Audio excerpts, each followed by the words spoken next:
Hello, students of class 11. We were discussing about the neurons. This is a typical picture of a neuron, a detailed view. Okay.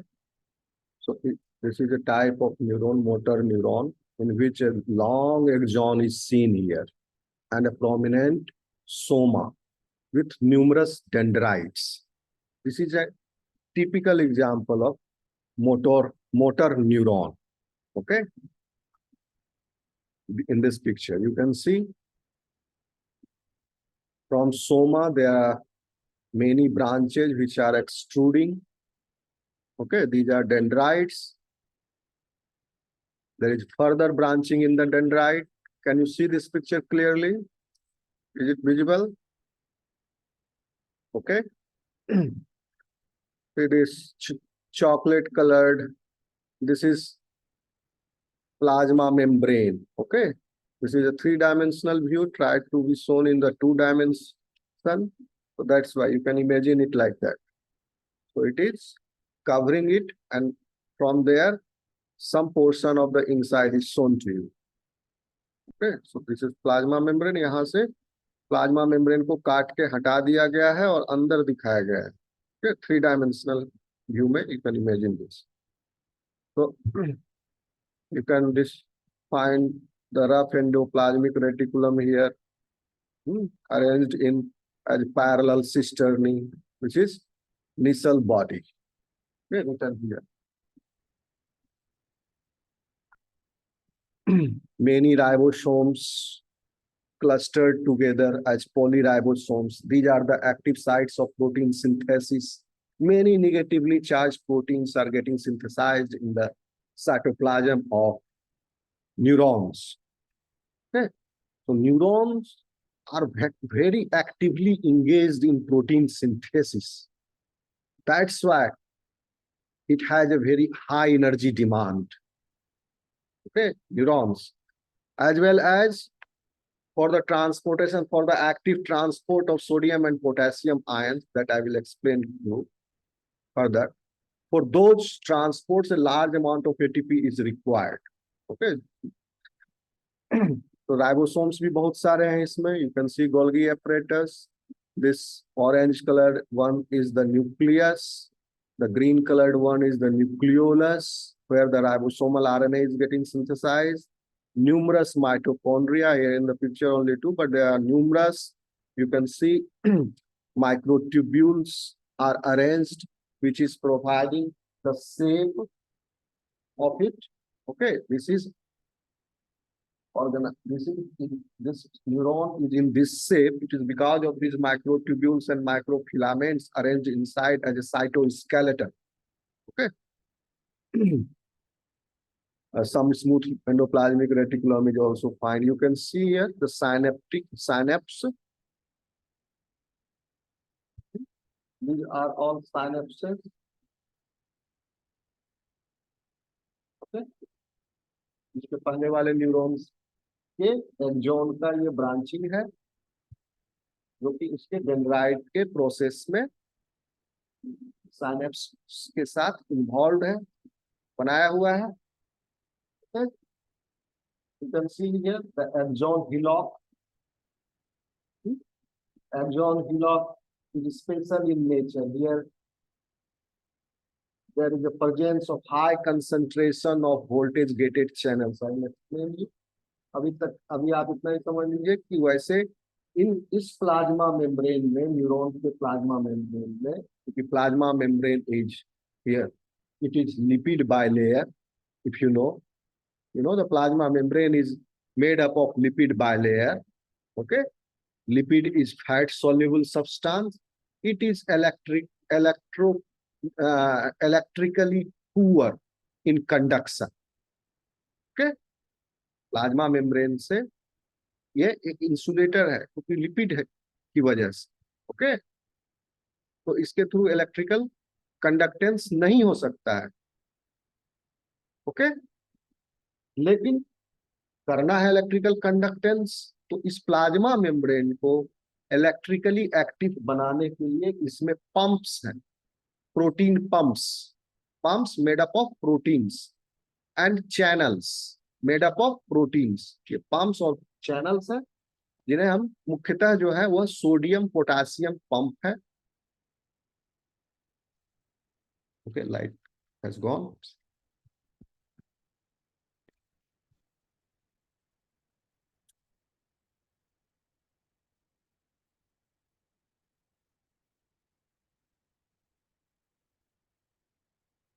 One second.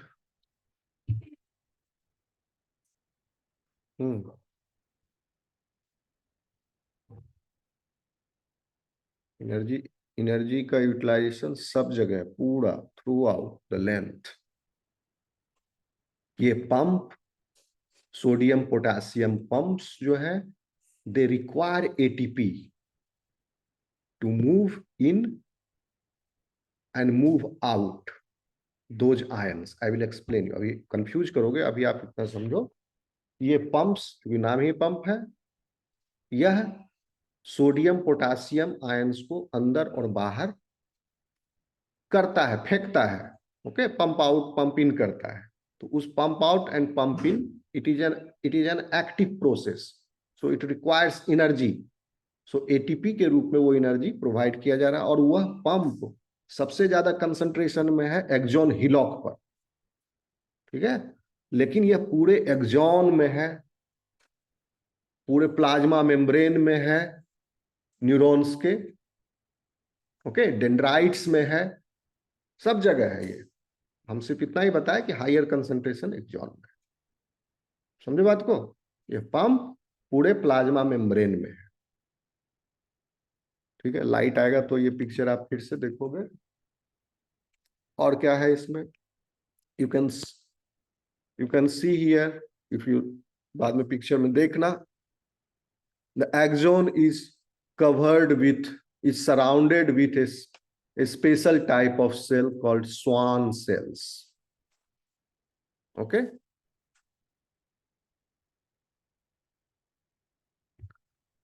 along the length of this axon there are many Schwann cells. The function of these Schwann cells to produce myelin, a fatty substance which functions as insulator, and it covers the axon.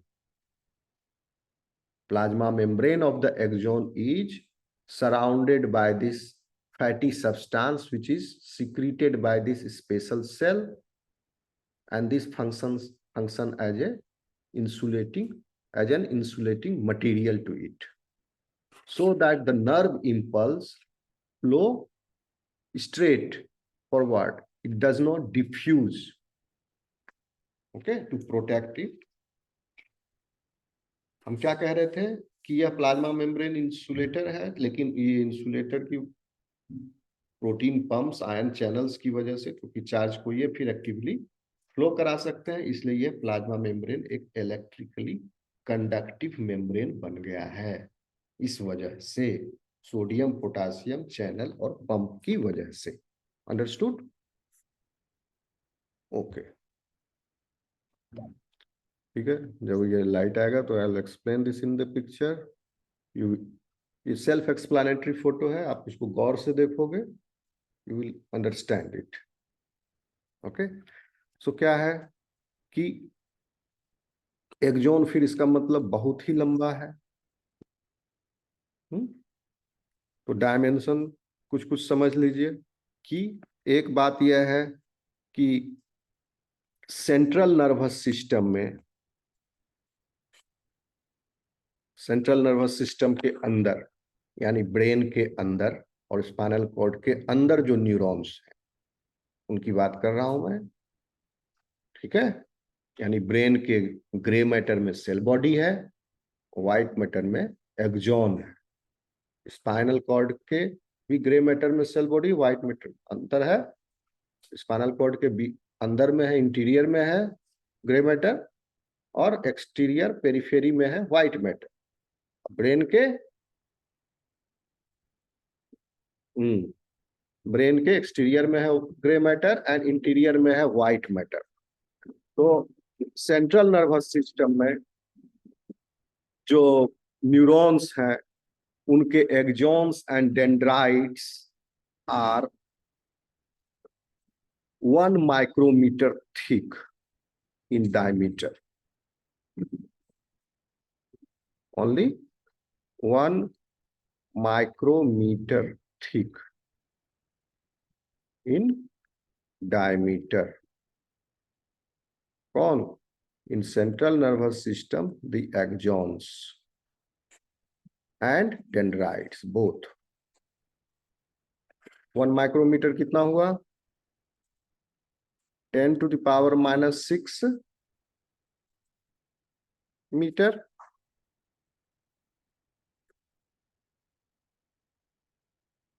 1 millimeter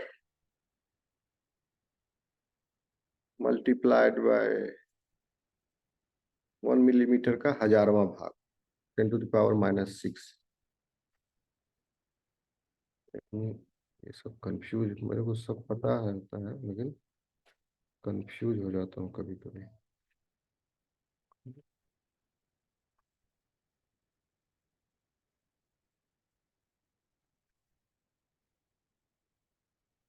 हाँ, 10 to the power minus 6 है.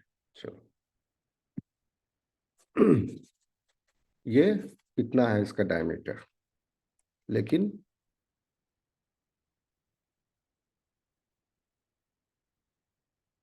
Peripheral nervous system में it is more than 1 micrometer in thickness, the axons and dendrites. तो कहने का मतलब हुआ कि हमारे cranial nerves, spinal nerves are thicker. Thicker नहीं, ऐसे नहीं कहोगे.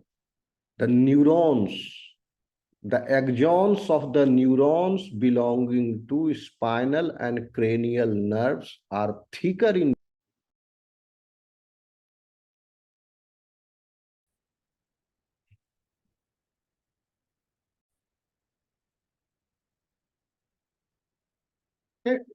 पेरिफेरल नर्वस सिस्टम में एक्सॉन की मोटाई ज्यादा है. और स्पाइनल कॉर्ड के डॉर्सल रूट और वेंट्रल रूट दोनों साइड्स, दोनों तरफ से यह एक्सॉन्स निकलते हैं या जाते हैं. ठीक है, आप समझो. Dorsal root and ventral root. In dorsal root you will find dorsal root ganglion. Okay. Dorsal root ganglion में सेंसरी नर्व फाइबर्स की सेल बॉडी यानी सोमा है. और डॉर्सल रूट गैंग्लियन, जैसे अगर पिक्चर अच्छा नहीं बनेगा तो देखो, ये स्पाइनल कॉर्ड हो गया, बीच में ग्रे मैटर था. ठीक है. और इसके भी बीच में एक कैनाल है जिसमें फ्लूइड भरा है, सीएसएफ. ये स्पाइनल कॉर्ड का ग्रे मैटर है. अब यहां से dorsal root ganglion and ventral, sorry, dorsal root and ventral root. इसके बाद ये दोनों मिक्स्ड हो गया, यानी इसमें सेंसरी और मोटर दोनों है. इस डॉर्स, मान लो ये डॉर्सल रूट है, इस डॉर्सल रूट में you will find dorsal root ganglion. ये मिक्स नर्व में नहीं है, उससे ज्वाइन होने से पहले है, इसीलिए नाम है डॉर्सल रूट गैंग्लियन. इस डॉर्सल रूट गैंग्लियन में अंदर डॉर्सल रूट गैंग्लियन हो गया, ग्रे मैटर इसमें. इसमें सेल बॉडीज हैं, सोमा है. किसके? Sensory nerve fibres. Sensory nerve fibre information brain तक पहुंचाएगा. ओके. आगे हम बताएंगे. ये विशेष तरह के नर्व फाइबर्स होते हैं, यूनिपोलर टाइप. ठीक है. इसमें एक्सॉन होता है, डेंड्राइट नहीं होता है. समझ लो, प्लान ऐसा है.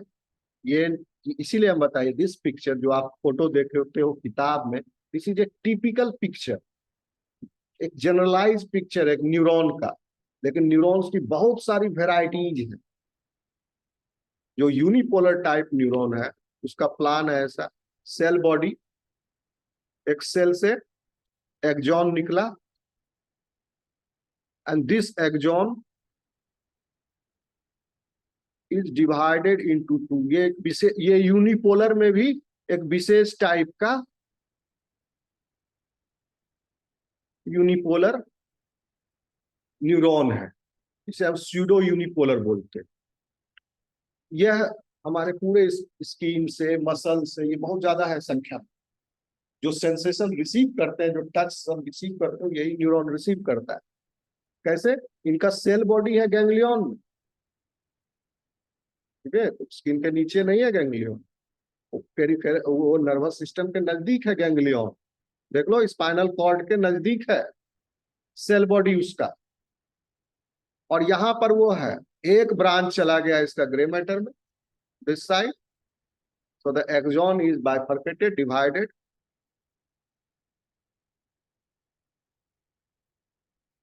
and those two divisions further divide into many.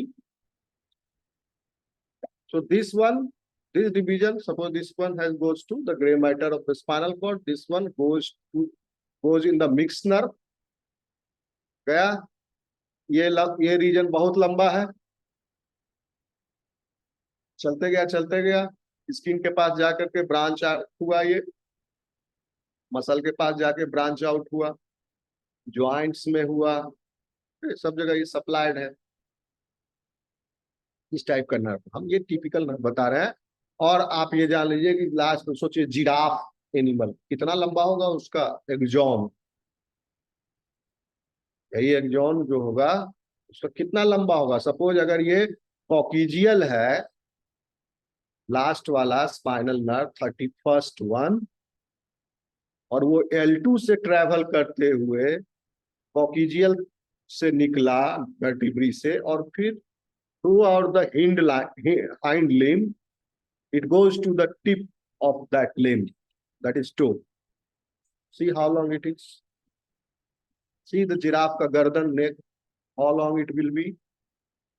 Cervical जो वर्ड उसके हैं स्पाइनल नर्व्स, तो ट्रेवल कर रहे हैं सर्वाइकल रूट गैंग्लियन में, कितने लंबे होंगे। साइड चेन गैंग्लियन जो है, देखे था ना सिंपैथेटिक नर्वस सिस्टम में, the chain of right and left side chain ganglion, ये तो गैंग्लियन है। इसके अलावा भी कई सारे गैंग्लियंस हैं। ओके, कुछ आप पेरिफेरल गैंग्लियन का नाम पढ़े थे पिछले क्लास में।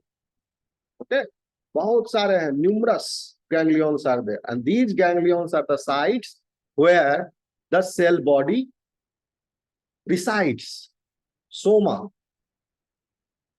ओके, लेकिन नर्व फाइबर में, नर्व ट्रैक में, there is axon which is going through a large distance, long distance. It goes to a long distance. Have you understood this? So there are varieties of cells. I was trying to explain you this picture. You can say this is a typical picture I have already told you, which is showing. So basically, this is a type of multipolar neuron. Okay, this type of neuron is found in central nervous system. ये motor nerve भी हो सकता है, CNS में है ये। अब देखिए यहाँ पर, you can see at the synapse what is happening at the synaptic bulb. This is synaptic bulb. Axon का एंडिंग है, टर्मिनल बल्ब है, axons terminal bulb. Okay, here, और यहाँ पर जो ऑरेंज कलर है, this one, and this is the receiving end, here the numerous receptors are present at the receiving end for that neurotransmitter which will be released from this synaptic bulb, that is the terminal bulb, terminal portion of the axon. From here these neurotransmitters will be released, and these chemicals will travel through this a narrow synaptic gap or cleft, and it will be received by the receptors present on the other side, which on the dendrite. So the specific receptor is there. This receptor will only bind with this neurotransmitter, not to other chemicals. Okay, so this specific binding will result into some chemical reactions again in the receiving cell. That those chemical reaction will will cause the nerve impulse to be created the that side. So the likewise, the nerve impulse is flowing in the electrical way, then chemical way. That's why it is the conduction of nerve impulse is partially electric and partially chemical. You can see in this picture, see how these microtubules has maintained the shape and length of this axon. Okay, can you see? See these microfilaments and the tubules are arranged in the axon, which is supporting the axon. It is. And similarly, the microfilaments are also present in the swan inside the swan cell. बाहर से और अंदर से. And it is this swan cell is also filled with the fatty substance along with these microfilaments. So you have understood this?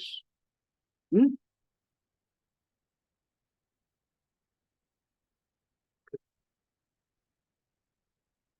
Okay. तो सवाल उठता है ये जो सोमा है, अगर एक्सॉन की मोटाई 1 माइक्रोमीटर से ज्यादा है और एक्सॉन की लंबाई मीटर्स में हो सकता है, जिराफ का सोचिए मीटर्स में होगा, हमारा मीटर में है। एक जाइंट स्क्विड नाम का मरीन एनिमल होता है जो जिराफ से भी बड़ा है, बहुत ही बड़ा है, इस रूम के बड़ा जितना होगा, इससे भी बड़ा जाइंट स्क्विड समुद्र में होते हैं, उसका एक्सॉन कितना बड़ा होगा। और वो एक्सपेरिमेंट में यूज होता है to understand how this electrical impulse flows. It is used in the lab, the axon of the giant squid, to study the conduction of impulse. Okay? So soma ka length is around 10 to 25 length nahi, diameter in micrometer in diameter. किसका? सोमा का.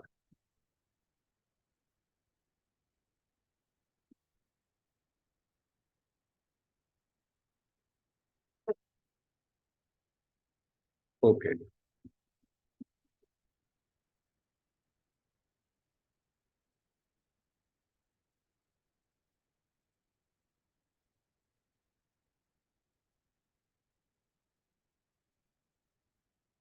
जब पूरी तरह तरीके से neurons बन जाते हैं, डिफरेंशिएट कर गए, ओके, तो इनमें सेल डिवीजन नहीं हो सकता है। ये एक न्यूरॉन सेल डिवाइड करके दूसरा न्यूरॉन नहीं, भाई यहाँ न्यूरॉन ये स्टॉप हो चुका है सेल डिवीजन इनमें, तो इसका एक लाइफ होगा। ओके, उस लाइफ के बाद ये सेल डेड हो जाएगा, तो फिर डिवाइड तो कर नहीं रहा है, तो एक दिन ये नष्ट भी हो जाएगा, तो इसका एक लाइफ है। चलिए,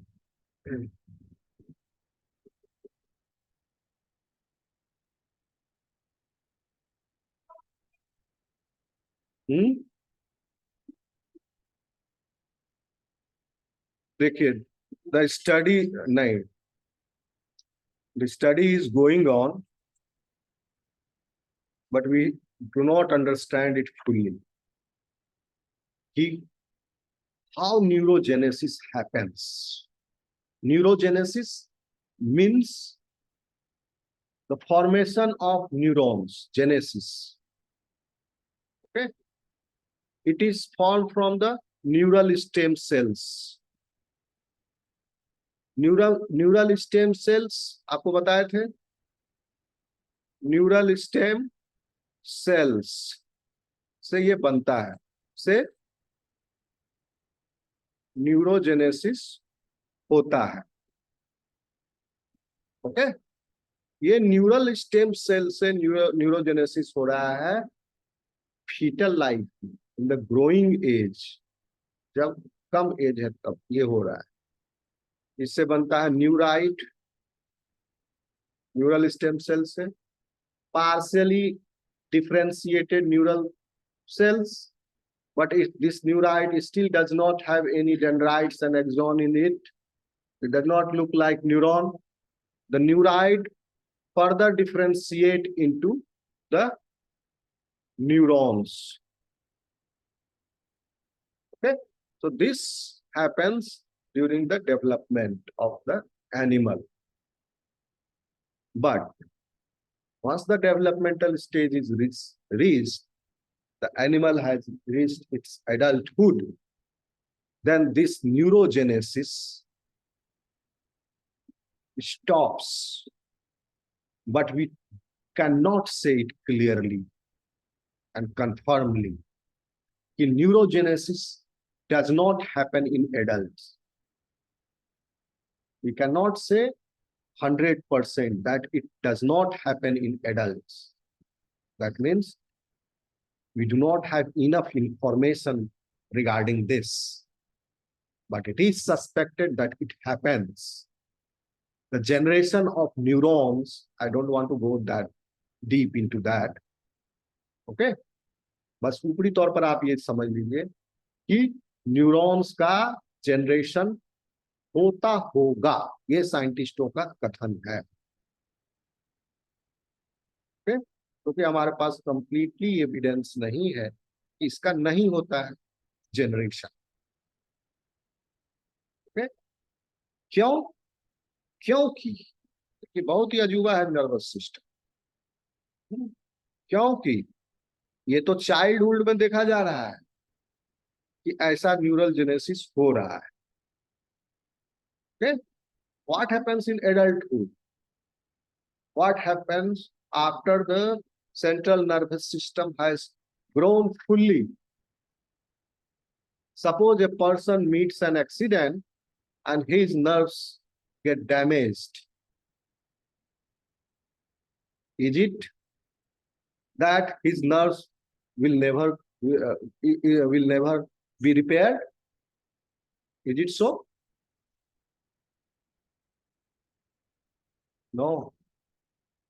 It has been seen that nerves get repaired to some extent over the period of time. Okay? There is a limited, still I am saying a limited degree of repair. There is a limited degree of repair in this nervous tissue, but it will take a long time. It takes a time. Why? Because there are some special type of cells are also present in the nervous system. Those are called as Astor cells. या astrocytes. These cells are numerous in number. अभी तक आपको इस sales के बारे में बताया ही नहीं, अभी हम न्यूरॉन्स ही बता रहे हैं। ओके, और उसी में इतना वैरायटी है। न्यूरॉन्स के अलावा भी बहुत तरह के सेल्स होते हैं नर्वस टिश्यूज में। ओके, सपोज आप इमेजिन करो ये नर्वस न्यूरॉन्स है, इनका जाल है, इनके बीच में क्या होगा? ब्रेन में भले नर्व फाइबर में तो सिर्फ एक्सॉन, मतलब फाइबर क्या हुआ, एक्सॉन है बस। नर्व फाइबर के बाहर क्या मस्कुलेचर है, एनकैप्सुलेशन है नर्व फाइबर का सीथ के साथ, फिर मस्कुलेचर है, वहां तो सेल बॉडी डेंड्राइट नहीं है। लेकिन ब्रेन में जहां न्यूरॉन्स हैं, न्यूरॉन न्यूरॉन का कनेक्शंस है, ओके, उनके बीच बीच में बहुत सारा ब्रांचिंग, उनके बीच बीच में क्या होगा? इंटरन्यूरॉन्स होंगे और बहुत बहुत तरह के सेल्स जो है होते हैं उनके बीच में, और उसमें एक पर्टिकुलर नाम है एस्टर सेल्स या एस्ट्रोसाइट्स। स्टार शेप्ड सेल है, बहुत सारा न्यूमरस ब्रांचिंग होती है इसमें, astrocytes. Through this cells are, ये सब इसके डेंड्राइट्स हो गए, प्रोसेसेज हैं। These cells are associated with the soma of the neurons. ये न्यूरॉन का सपोर्टिंग सेल्स है, ये बहुत स्पेशल काम कर रहा है neurons, conduction of nerve impulse, इसको सपोर्ट किए हुए है ये एस्टर सेल्स। इस न्यूरॉन को, फॉर एग्जांपल, इस न्यूरॉन को न्यूट्रिएंट्स प्रोवाइड कराना, इसको अनवरत सप्लाई चाहिए ग्लूकोज का। एस्ट्रोसाइट्स एक समझ लो, ये सब हो सकता है पूछ दे एग्जाम में। अभी हम आपको कुछ दिन पहले बताए होंगे कि ग्लाइकोजन सिंथेसिस बॉडी में, ह्यूमन बॉडी में it happens in liver, hepatocytes, एक और बताए थे स्केलेटल मसल में होता है, एस्ट्रोसाइट्स में भी होता है। ओके, और एस्ट्रोसाइट्स में ग्लूकोनियोजेनेसिस होता है, एस्ट्रोसाइट्स में ग्लूकोज का स्टोरेज होता है। और यह ग्लूकोज का स्टोरेज इसलिए है कि कभी भी नर्व सेल को ग्लूकोज का कमी ना पड़े। ओके, तो इसको अनवरत ये हमेशा ग्लूकोज देते रहता है नर्व सेल्स को। ये सपोर्टिव सेल्स है, उसका मदर हो गया एक तरह से। उसको हमेशा न्यूट्रिएंट्स का सप्लाई, सिर्फ ग्लूकोज ही नहीं, lactate and other nutrients also which is required by like amino acids, this cells it supplies. कितना इंपॉर्टेंट रोल है। अगर इस सेल के अंदर, एस्ट्रोसाइट्स के अंदर, सिर्फ इतना ही नहीं, ये बहुत तरह के न्यूरोट्रांसमीटर्स रिलीज करते हैं। इस सेल के अंदर अगर ग्लूकोज का स्टोरेज एस्ट्रोसाइट्स में कम हो जाएगा अगर, then it will secrete special kind of neurotransmitter. मेरे अंदर कम हो गया है ग्लूकोज, हम अगला को सपोर्ट करना है, सप्लाई बढ़ाओ। And it has effect on the digestive system. Your alimentary canal tries to empty itself. आपका डाइजेस्टिव सिस्टम का जो ट्रैक है वो खाली करने का कोशिश करेगा अपने आप। डेफिकेशन होगा, जल्दी जल्दी खाना पचेगा, फूड का मूवमेंट होगा, भूख लगेगी और आप और खाना खाओ। The rate of digestion will get increase, ज्यादा भूख लगेगी। Okay, so these are all protective mechanisms for your central nervous system. So once the storage gets depleted over here, it senses it and gives the signal to the digestive system, and the speed of the digestion increases. Example, और भी एक function में इसके कई सारे function, अभी गिनाते रह जाएंगे, पूरा लेक्चर खत्म हो जाएगा। दूसरा इंपॉर्टेंट फंक्शन बता देते हैं। यह जब नर्व सेल्स डैमेज होते हैं किसी एक्सीडेंट या ट्रॉमा की वजह से, तो यह उनको रिपेयर करने का काम करते हैं एस्ट्रोसाइट्स। ये पूरी तरह नर्व सेल की तरह तो मॉर्फोलॉजी नहीं बना पाते, लेकिन it has been seen that it becomes like neurite, differentiation happens in this. So it has been proposed that there is some degree of potency in this astrocytes, and it has some properties of neural stem cells. Neural stem cell is fully capable of being differentiated into a mature neuron, which will be fully functional. But this here in this case, during adulthood, if the injury happens, neurons get repaired partially, at least. Okay, but it takes a long time. Although it takes a long time, but it gets repaired partially. And research चल रहा है इस पर कभी बहुत सारा. Okay, new outcomes are coming daily. You will be in the touch and the interested. You will get the news related to this. अच्छा, एक न्यूज से याद आया. This is a recent news and a very big news in the scientific world, that there is a discovery of some chemicals which will reverse the cellular aging. And this has been experimentally proven on the mice model. From the next year onwards, it will be tried on the human beings too. कहने का मतलब कि there are some substances, some chemicals which can reverse the aging of the individual. If you are given those substances, you will become younger. Okay? Your aging will get reversed, and this has been discovered. This is a very recent news. Okay? America में इसकी खोज हो चुकी है Harvard institute में, वहां पर America और चाइना के वैज्ञानिकों द्वारा।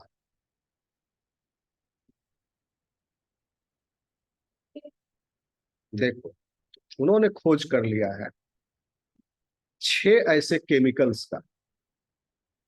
अभी हम केमिकल से आप समझो तो क्या है, ये 6 केमिकल्स के प्रभाव से, इन 6 के मिश्रण से, यानी 6 का अलग अलग नहीं, 6 साथ में अगर होगा तो यह हमारे जीन पर इफेक्ट डालता है। इसे कहते हैं gene therapy.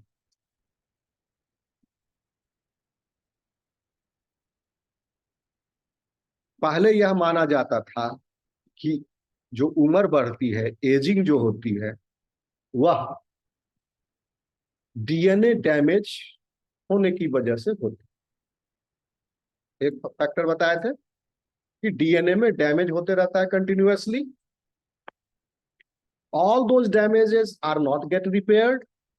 Some of the damage remain still, and all those damages which were not repaired get accumulated over the period of time, and this is aging. Okay, so that is one phenomenon, that is partial damage, partial DNA damage repair. The second phenomenon which I told you, that the aging is also contributed by, I have already told you in the past. So aging is also contributed by the damages caused by the free radicals. Okay, these free radicals create the superoxide anions, and which damages the cell again. Okay, why? Because we are taking the oxygen, actively respiring. Oxidation reduction reaction का side effect है. Superoxide anions get produced, and those anions can easily have a proton in it to produce water. So from wherever it will catch the proton, those structures will get damaged. So the biomolecules, macrobiomolecules, supra-macrobiomolecular complexes like mitochondria, chloroplast, the other organelles, all from these places will take the protons and it will be damaged. The more oxygen you take, the more oxidative stress you will have, and the more damage caused by these free radicals you will experience. So that is the second thing. But the third thing is also responsible for the aging, and it has been discovered that it is the expression of the genes, the pattern expression of the genes, which is also responsible for the aging, and it has a greater impact on the aging, largest impact on the aging. For example, suppose take a gene hexokinase, for example, housekeeping gene है, उसका expression जो अभी इस as में हो रहा है, suppose 100 enzymes पर सेकेंड बन रहा है, एक्सप्रेशन हो रहा है, after 20 years from the now, maybe 80 hexokinase enzyme molecules may be expressed. The expression might decrease, or we have the large repertoire of many genes. किसी का बढ़ गया, किसी का घट गया, ये टाइम बेस्ड एक्सप्रेशन पैटर्न बढ़ते घटते रह रहा है। जिसका पहले नहीं होना चाहिए था उसका बढ़ गया, जिसका होना चाहिए था उसका घट गया। ऐसे इसकी वजह से भी एजिंग होता है और इसका सबसे ज्यादा इम्पैक्ट है। अब इसको हमको टैकल करना है। इन्होंने यह स्ट्रेटजी अपनाई साइंटिस्टों, क्योंकि पहला वाला जो है उसमें हम ज्यादा कुछ कर नहीं सकते, क्योंकि वो नेचुरल फेनोमेनन के थ्रू भी हो रहा है, म्यूटेशंस हो रहा है, because you are surrounded with many mutagens. सुबह से लेकर शाम तक सिंथेटिक और फैक्ट्री में बना हुआ सामान इस्तेमाल ही करते हैं हम लोग। वो केमिकल्स जो हमारे इवोल्यूशन में पहले कभी नहीं था, हिस्ट्री में, इवोल्यूशनरी हिस्ट्री में, जिसका आपके पूर्वजों ने कभी एक्सपीरियंस नहीं किया था, उन सारी चीजों का अब आप उपयोग कर रहे हो। वो सारे सब्सटेंस जो है आपके लिए नए हैं। ओके, तो उन नए सब्सटेंसेस का there will be some effect on you, may be harmful और may not be harmful, to you. सब सब्सटेंस है, उसका इफेक्ट। ओके, जैसे हमारे पूर्वज चारकोल से दांत धोते थे, कोयला से। कितना ब्रिलियंट आइडिया था उनका। कि एक्टिवेटेड कार्बन है चारकोल में, activated carbon, because carbon has 4 valency. Okay, it can combine with, तो इस वजह से ये न्यूट्रल है, 8 वैलेंसी फुलफिल होने के लिए चाहे बीच में है 4, so it can bind with a variety of atoms. So on the dental plaque जो भी बायोमोलिक्यूल्स बने होंगे उन कैरियर्स के द्वारा, कैरीज के द्वारा जो एसिड प्रोड्यूस हुआ हुआ होगा, उन सब के साथ ये activated charcoal can bind, combine, it will make a covalent bond and it will inactivate those germs. क्या ब्रिलियंट आइडिया होगा उनका, हमारे पूर्वजों का। एक्टिवेटेड चारकोल से वो दांत धोते थे, दांत में कभी कीड़ा पसोड़ा कुछ नहीं लगता था, एकदम चमकदार। अंग्रेज आए भारत, उन्होंने चिढ़ाना शुरू कर दिया, अरे दांत को उजला रखना चाहिए तो काला मंजन रगड़ रहा है, बेवकूफ कहीं का ये लोग। इन्होंने डिमोरलाइज कर दिया और पब्लिक ने अपने खुद पर शर्मिंदा हो गए यहाँ के लोग कि हम लोग पिछड़े लोग हैं, असभ्य लोग हैं, कोयला से कहीं दांत धोया जाता है, उजला पर काला लगा रहा है। तो कोलगेट कंपनी आया, सफेद टूथपेस्ट लेके, आदमी यूज हो रहा है।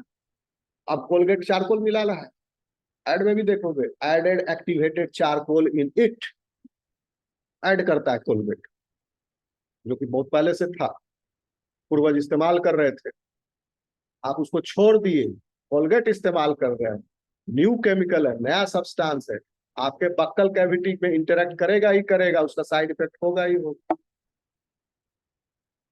तो अच्छा चीज तब छोड़, खैर एनीवे, ऐसे बहुत सारे एग्जांपल्स हैं, डोंट गो इनटू दैट। तो ये बता रहे थे यहाँ जीन थेरेपी, देखिए थर्ड वाला जो है, हाँ ये जो, क्योंकि इसमें हम कुछ नहीं कर सक रहे हैं ज्यादा, म्यूटाजेंस म्यूटाजेंस होते रहेगा, धूप में आप निकलवे करोगे, कुछ न कुछ अलाय बलाय खेवे करोगे, इधर उधर करवे करो सब। तीसरा जो है, ऑक्सीजन लेंगे ही, सांस होगा ही, लेंगे ही, डैमेज होगा, ये दोनों को छोड़ो। इसको हम अगर कुछ कर सकते हैं तो क्या, जो एक्सप्रेशन पैटर्न है उसको हम कुछ कर सकते हैं, तो इसको हम अगर मॉड्यूलेट कर दें तो हजारों जीन्स का एक्सप्रेशन पैटर्न मॉड्यूलेट हो जाएगा, पूरा व्यवस्था उलट पुलट हो जाएगी।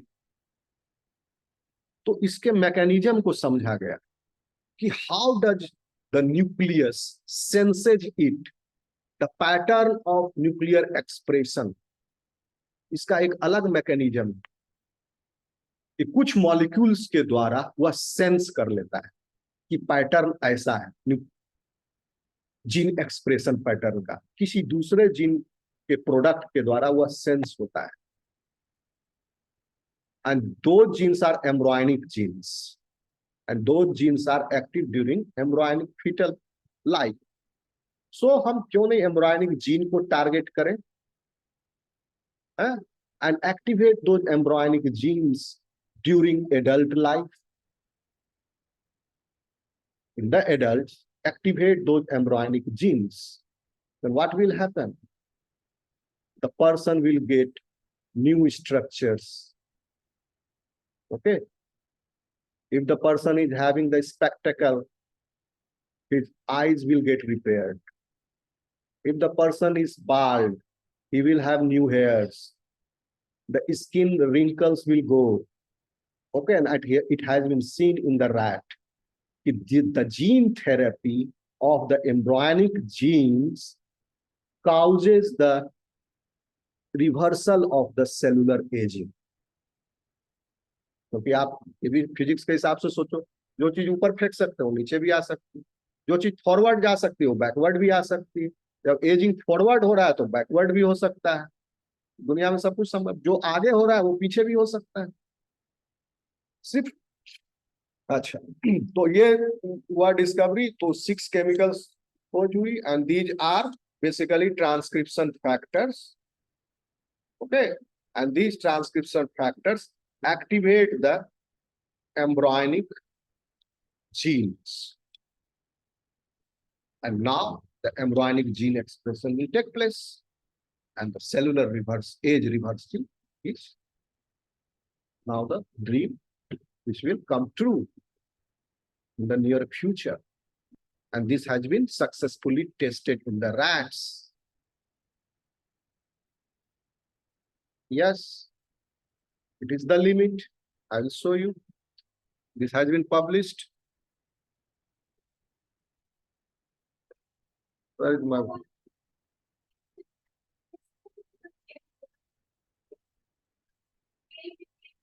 neurogenesis start हो जाएगी. The damaged nerve cells will get, the person will get the healthy neurons, new neurons. सब नया नया होगा उसके. एजिंग रिवर्सल हो गई. जितना हम वो 6 कंपाउंड का मिश्रण उसको देते जाएंगे उतना वो रिवर्स हो जाएगा, छलांग मारेगा पीछे. ये देखा गया है कि 4 दिन का ट्रीटमेंट में 3 साल पीछे चला जाता है एजिंग. सिर्फ 4 दिन का ट्रीटमेंट, यानी 4 दिन वो दवाई खा लो, 3 साल तुम जवान हो जाओ. है ना बढ़िया. दिखाते हैं हम ये, इसको हम डाले भी हैं अपने व्हाट्सएप पर.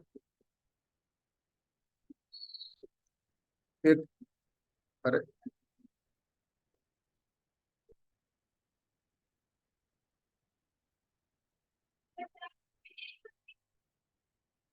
3 साल चूहा में उसका लाइफ कम होता है, समझे. आदमी का लाइफ ज्यादा होता है, तो ये 4 दिन खा ले तो कितना पीछे जाएगा. चूहा कितना साल जिंदा, 3-4 साल तो जिंदा रहता. या लाइफ ऑफ, देखो राइट, गूगल में देखो.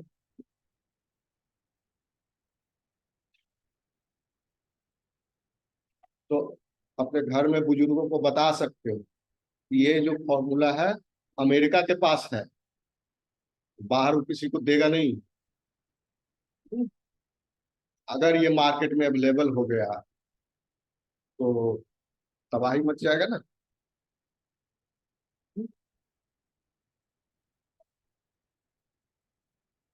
करेगा, उसका बहुत सारा एप्लीकेशन हो सकता है. किसी को किडनी चाहिए, उसको ट्रांसप्लांट कराने की जरूरत नहीं है, जाएगा हॉस्पिटल में भर्ती हो जाएगा. 2 इयर्स. बताओ किसका. देखिए बहुत सारा राइट स्पीसीज है. जो माइस स्पीसीज इन्होंने चुना था उसका लाइफ टाइम कितना है ये हम नहीं जानते हैं, कितना उसका लाइफ स्पैन था. लेकिन उसमें जो है, देखो, कैन यू सी दिस. ये पिक्चर देख सकते हो. देखो, this I have shared in my WhatsApp status, and this is the tweet from that main scientist Davis Sinclair. इन्होंने एक खोज की है, हार्वर्ड यूनिवर्सिटी में प्रोफेसर हैं ये. Grateful to share our latest publication. We have previously shown age reversal is possible using gene therapy to turn on embryonic genes. Now we show it's possible with chemical cocktails. 6 तरह का chemical cocktails जो transcription activator है उसी का मिश्रण है. शरबत cocktail, a step towards affordable whole body rejuvenation. पूरे बॉडी का नवीनीकरण हो सकता है इस 6 कॉकटेल के मिश्रण से. ये अमृत हो गया. जो देवता लोग अमृत पीते था, ये आज का मॉडर्न डे अमृत हो गया, जिसका खोज वैज्ञानिकों ने कर लिया है. अब देखो नेक्स्ट, ये कुछ दिन पहले का ट्वीट है. देखो, this new discovery, the same scientist, this new discovery offers the potential to reverse aging with a single pill. एक ही टेबलेट से उन 6 सब्सटेंसेस को मिला के एक टेबलेट बना दिया और उसको ले सकते हैं. With application ranging from improving eye sight to effectively treating age related diseases. सभी तरह का जो बुढ़ापा का निशानी है एज रिलेटेड, सब रिवर्स हो सकता है. देखो इसका ट्वीट पर ये इलॉन मस्क भी लिखा है, क्वेश्चन पूछा है. Okay, so what exactly is it. इसको समझ में नहीं आया है, ये तो बायोलॉजी वाला ही कोई समझेगा ना. ये है क्या एग्जैक्टली, ये पूछ रहा है इलॉन मस्क. इलॉन मस्क का नाम जानती हो ना, ये पूछ रहा है. साइंटिस्ट से। ठीक। फिर यहाँ इंडियन मीडिया भी इस न्यूज को कैप्चर किया। कल यहाँ का दैनिक भास्कर में छपा, वैज्ञानिकों का दावा 4 दिन में 3 साल तक घटेगी उम्र, चूहों पर टेस्ट पूरा, इंसानों पर अगले साल। 6 केमिकल्स का कॉकटेल दोबारा जवान करेगा। क्या? ऐसा करते हैं। घर में जाकर दादी जी को बता देंगे।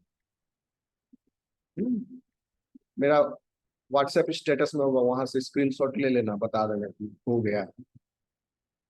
हार्वर्ड यूनिवर्सिटी के साइंटिस्ट से 6 ऐसे केमिकल्स का पता लगा जो बूढ़े लोगों को दोबारा जवान कर सकते हैं। न्यूयॉर्क पोस्ट के मुताबिक, ये वहां का अखबार है, अमेरिका का बड़ा अखबार है, न्यूयॉर्क पोस्ट की रिपोर्ट के मुताबिक एजिंग जर्नल में पब्लिश हुई एक study, chemically induced reprogramming to reverse cellular ageing में इसका खुलासा हुआ है।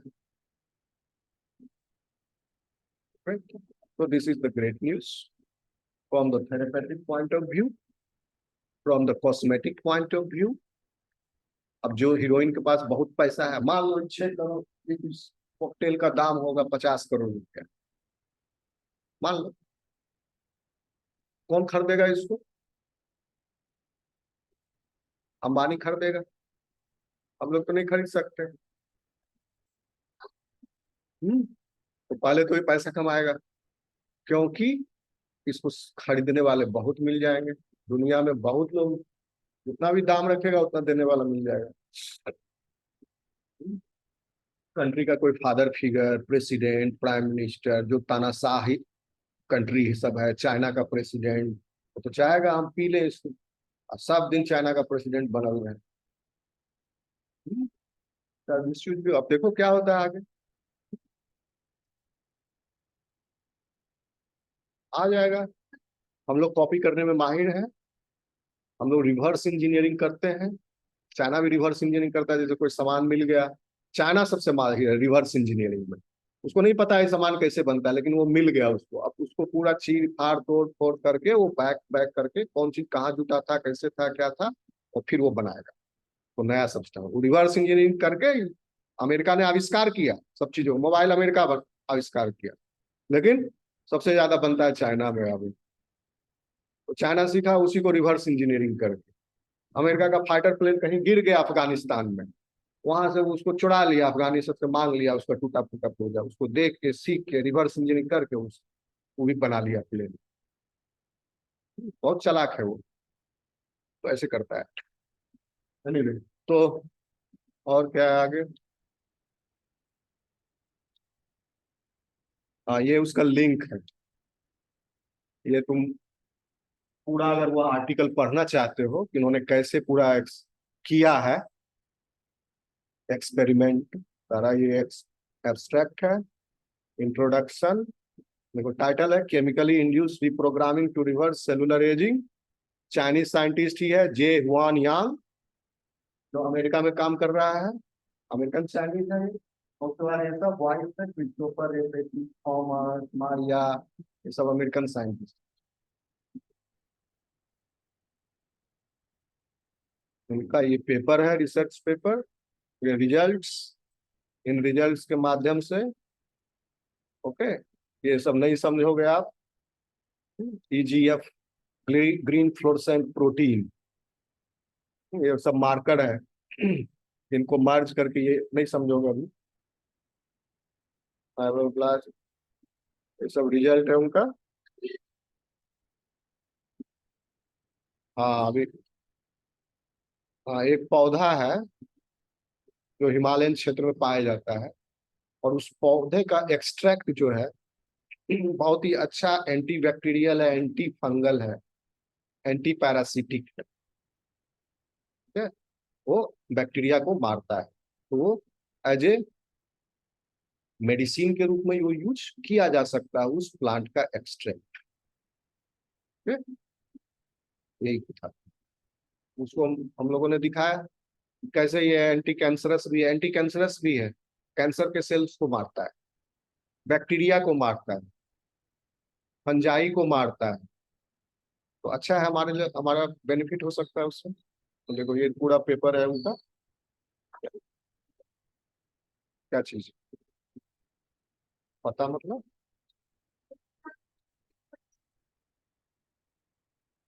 ये पूरा टीम होता है हम लोग का, उसमें सिर्फ मेरा ही काम अकेले का नहीं है। वो कहाँ है पेपर, दिखाएं? व्हाट्सएप पर ही होगा रुको जी। अच्छा ये देखो, आज है ये programme.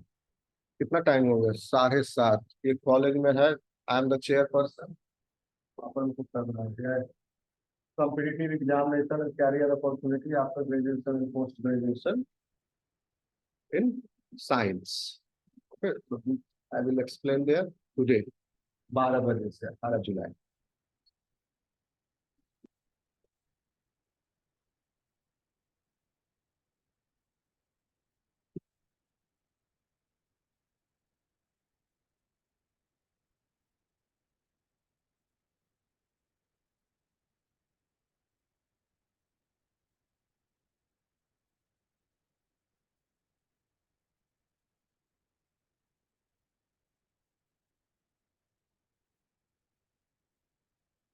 Hey, this is the paper.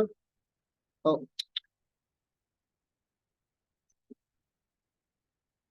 नहीं,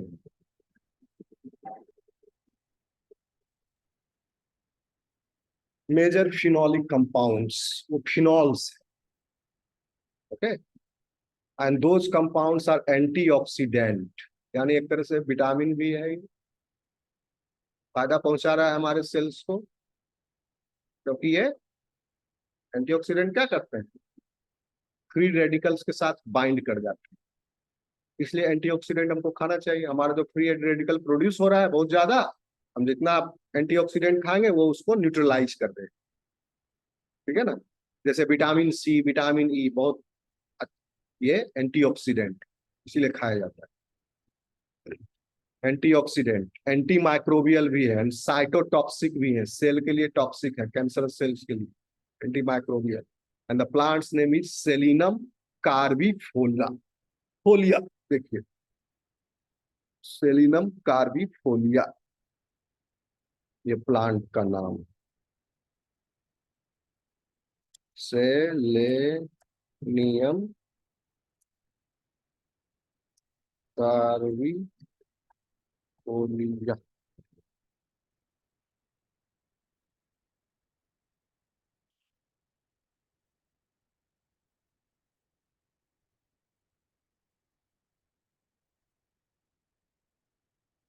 ये देखोगे, इसका हिंदी या एग्जैक्ट कॉमन नेम हम, आई एम मिसिंग, मिल जाता है प्लांट। श्रब टाइप का है और ऊपर में व्हाइट व्हाइट फूल जैसा है, छोटा छोटा इसका।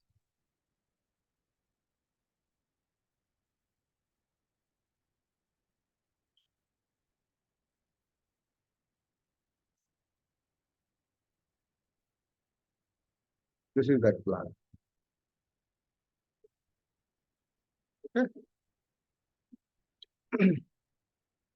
Collected from different altitudes in India. यहाँ से, यहाँ पर मेरा देखो, इस टीम में बहुत लोग थे, रवि प्रकाश श्रीवास्तव, सचिन कुमार, लव सिंह। अकेला मेरा काम नहीं है क्या? देखो, पब्लिश्ड 13 जुलाई 23, ये रवि हुआ है। और इसमें देखो सब कौन कौन कहाँ पे, जैसे नंबर 1 वाला जो है, Ravi Prakash Srivastava, department of botany, university of Lucknow, Lucknow. दूसरा वाला food drug and chemical technology group से है, CSIR, Indian institute of toxicology, एक इंस्टीट्यूट है, रिसर्च सब होता है ड्रग का, लखनऊ में, CDRI नाम। CSIR में बहुत पैसा मिलता है। Forest training institute, ministry of environment, forest and culture, तीसरा वाला। हाँ, ये लव सिंह, ये फॉरेस्ट ऑफिसर, लेकिन काफी रिसर्च में एंगेज थे।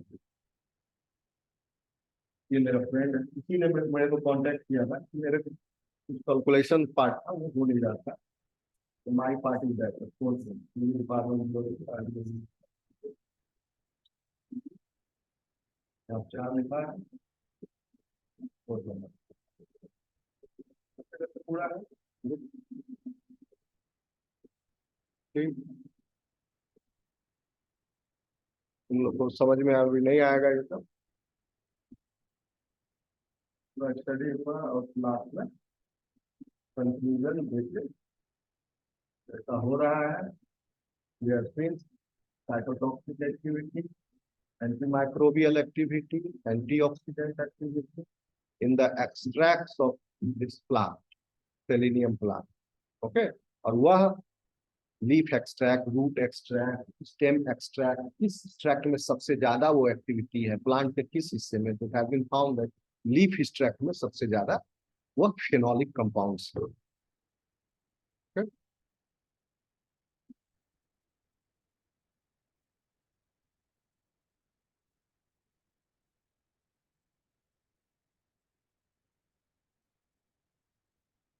और भी मेरा कई सारा पब्लिकेशन है, अभी ये रिसेंट वाला है, पार्किंसंस पर है, मलेरिया पर है मेरा काम। अभी कहाँ थे?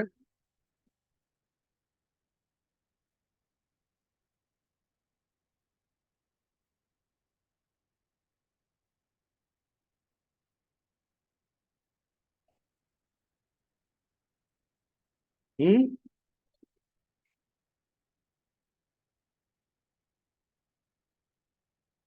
बता दिए ना।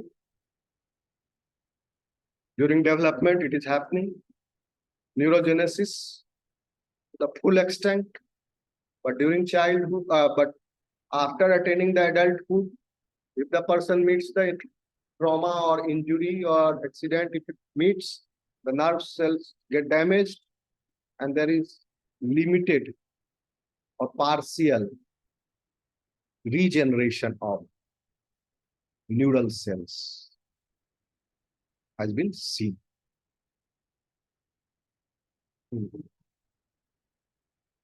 Yeah, nerve cells are damaged. Yes, तुमको पता है कितना नर्व सेल्स है सिर्फ ब्रेन में ही?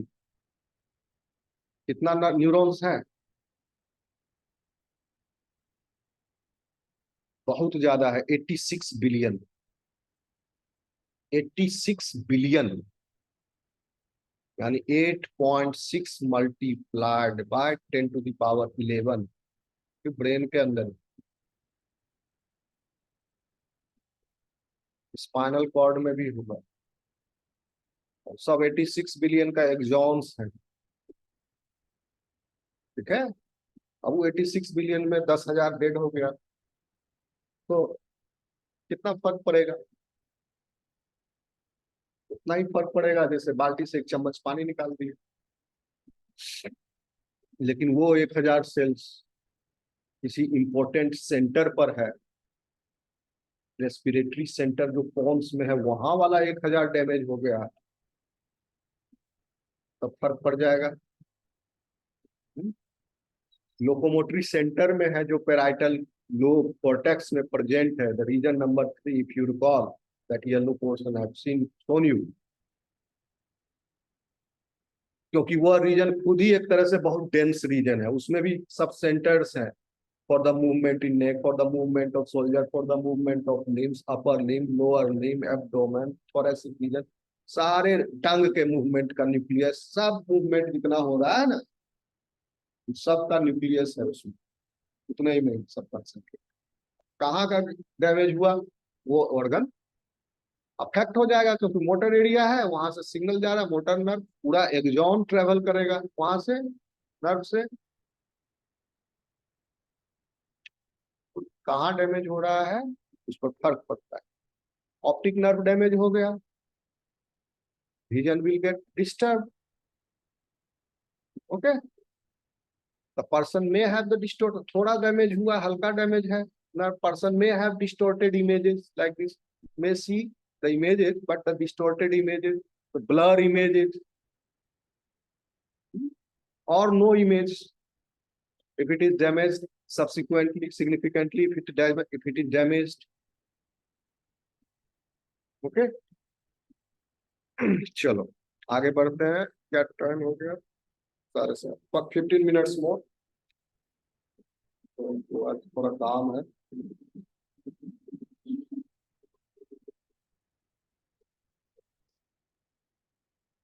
ठीक,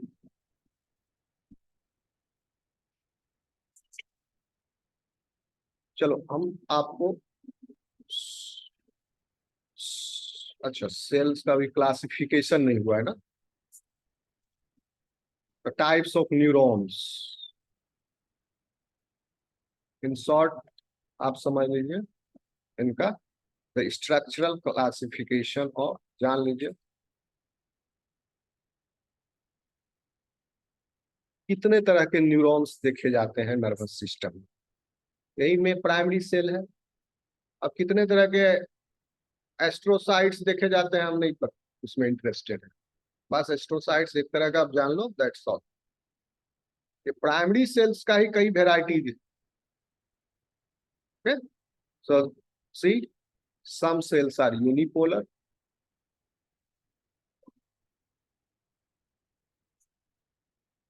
okay. Shall I remove this picture? I think the purpose of this has been solved. I will include one picture in which the varieties of those cell types are shown. The neurons, particularly unipolar, multipolar, bipolar, pseudopolar, okay. Multipolar की भी कई varieties हैं, okay. So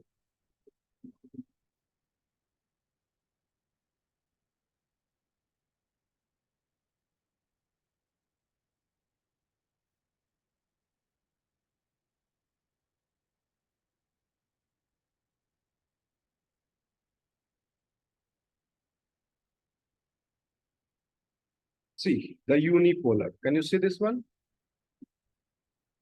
What you are observing here? No dendrites. Only one axon and one soma. Okay. So unipolar has single process. Process मतलब जो outward extrusion, बस एक ही है इसमें, single process. These are sensory nerves.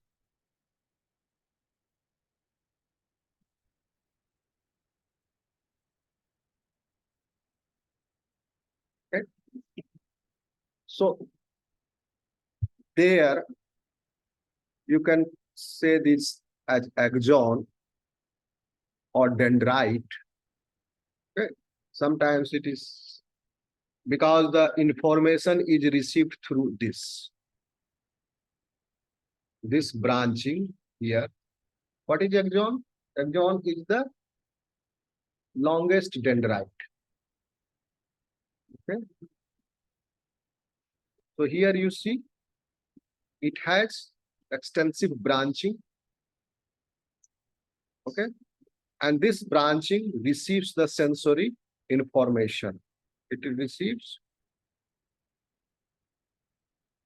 sensory information. Okay. इनके cell bodies जो है कहाँ है? गैंग्लिया में। सेल बॉडी हमेशा ग्रे मैटर में, क्योंकि ग्रे मैटर इसीलिए है क्योंकि सेल बॉडी है, इसीलिए वो ग्रे मैटर दिखता है। ग्रे मैटर में है सेल बॉडी, ठीक है। तो यह जो सेंसरी नर्व फाइबर है इसका सेल बॉडी गैंग्लिया में है। कौन सा गैंग्लिया? बेसल रूट गैंग्लिया, भी बताए होंगे आपको। ठीक है ना, बेसल रूट गैंग्लिया में है। और बेसल रूट गैंग्लिया में ये वाला भी है स्यूडो यूनिपोलर। ये सेल बॉडी गैंग्लिया में एक तरफ ब्रेन में है और दूसरी तरफ गया। तो उसी बेसल रूट गैंग्लिया में ऐसा भी सेल्स है, और भी जो गैंग्लियाज है वहां है, क्योंकि सेंसरी इंफॉर्मेशन कैच करके एक गैंग्लियो में सेल बॉडी फिर उसको ट्रांसफर कर देता है मल्टीपोलर न्यूरॉन्स को। तो उसके एक डेंड्राइट से फिर वो इंफॉर्मेशन रिसीव करके फिर ब्रेन तक पहुंचता है। Okay.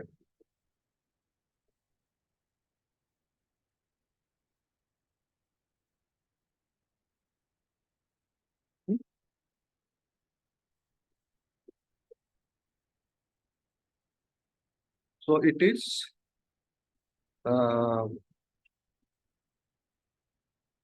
then this one, this axon receives signal. This receives sensory information and Okay, I found this on the web for this receives sensory information and check it out. sort of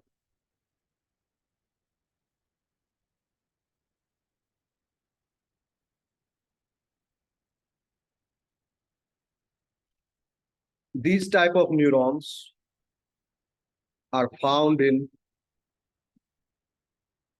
central nervous system of invertebrates. Okay, but in vertebrates it is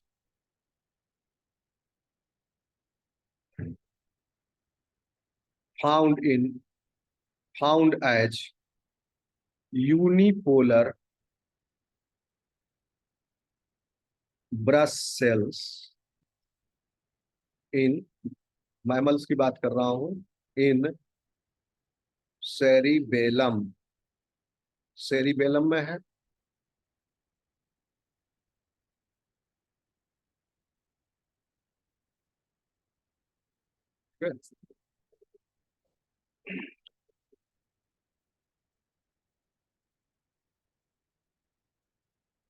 इनके cell body The second one is bipolar. This one.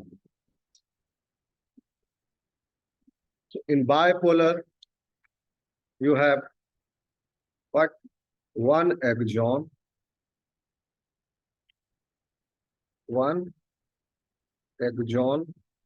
and one dendrite. Mobile दिख रहा है. This is axon. Here the dendrite. This dendrite is not profusely branched in this, and it is receiving the sensory information from the receptor. The signal is passing like this. To soma, it is going the axon. Okay. तो एक ऐसा ये nerve है आपका जो retina में है. Okay, ये तरह के cell bipolar cells are present in retina, and this sensory receptor is there in the retina, and from here as a optic nerve this axon goes, यहाँ छोटा दिखाया जा रहा है लेकिन as a optic nerve is goes to the brain. Okay, these cells are also found in, मतलब ये found in retina लिख लेना, and olfactory epithelium. Vision and smell में दो तरह का इंफॉर्मेशन रिसीव कर रहा है बाइपोलर सेंसरी इंफॉर्मेशन. तो यह भी हो गया सेंसोरी न्यूरॉन, यह भी है सेंसोरी न्यूरॉन. न्यूरॉन का डिवीजन फंक्शनल आधार पर sensory neuron, motor neuron and inter neuron, तीन डिवीजन है. और यह भी आपको हम स्ट्रक्चरल डिवीजन बता रहे हैं. तो इस स्ट्रक्चरल डिवीजन में भी कौन वाला सेंसरी है कौन वाला मोटर भी हम साथ में बता दे रहे हैं, आप रिलेट करोगे.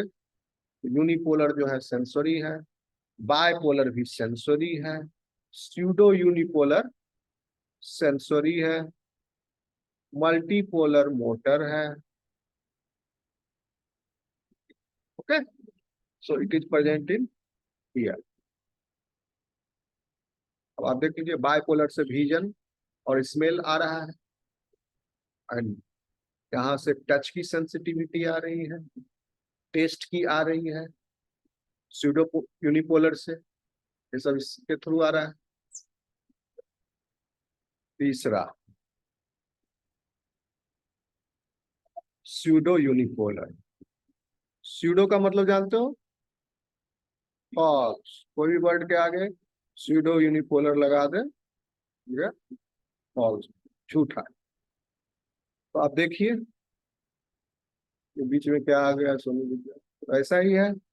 आपको अगर हम थोड़ी देर पहले बताए थे, एक सेल बॉडी है, सेल बॉडी से एक एग्जॉन निकला एज ए सिंगल प्रोसेस, इसका लेंथ बहुत छोटा है, और उसके बाद ये ब्रांच आउट हो गया है दो भाग में, बाइफरकेट हो गया, ठीक है, और फिर इसकी ब्रांचिंग हो गई, दोनों bifurcation.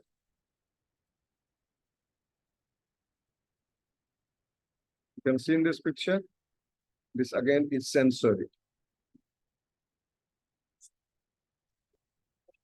So what it says, pseudo unipolar has कितना प्रोसेस? वन प्रोसेस, एक ही प्रोसेस है। सेल बॉडी से एक ही प्रोसेस निकला ना ये वाला, वह प्रोसेस भले फिर आगे जाके दो प्रोसेस बन गया। वैसे हम देखें तो यहाँ तो सैकड़ों प्रोसेस बन रहा है एक प्रोसेस, लेकिन हम कहेंगे तो एक ही प्रोसेस, किसका? यूनिपोलर का। सिंगल प्रोसेस निकला, सिंगल प्रोसेस, बाद में जितना भी ब्रांचिंग हुआ वो अलग बात।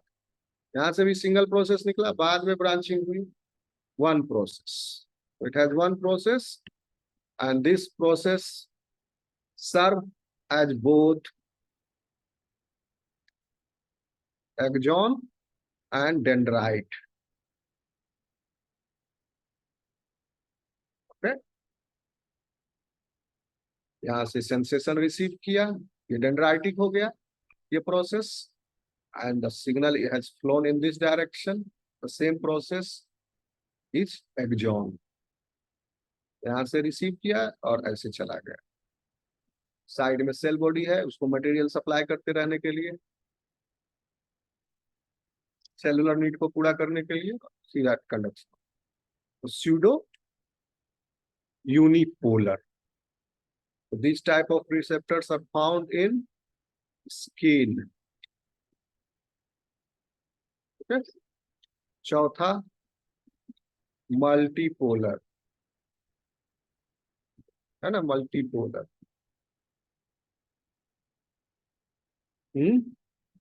मिटाए इसको।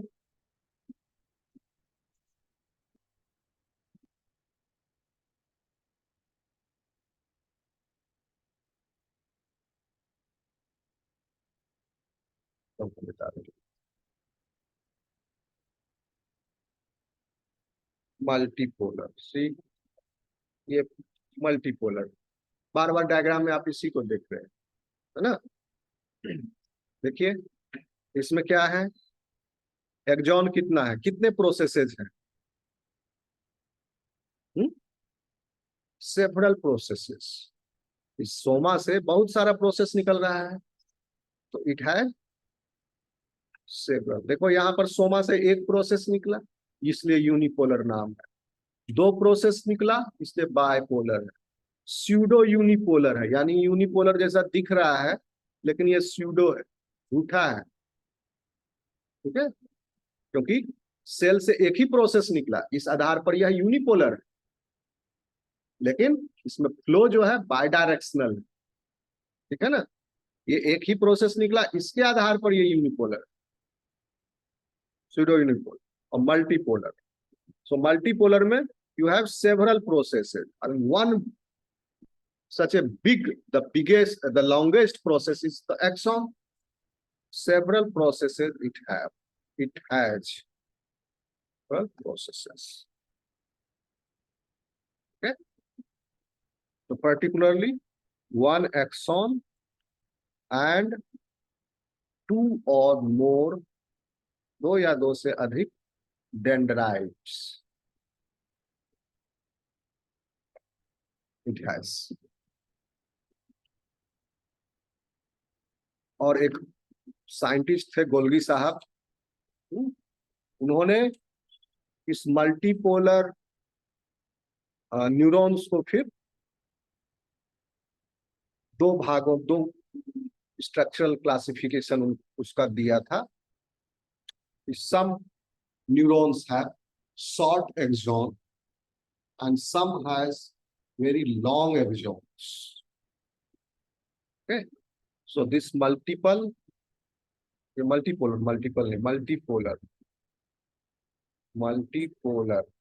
तो इसके दो तरह के मल्टीपोलर हैं स्ट्रक्चरली।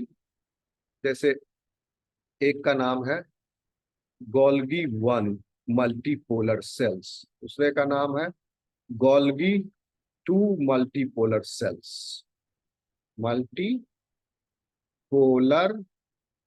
न्यूरॉन्स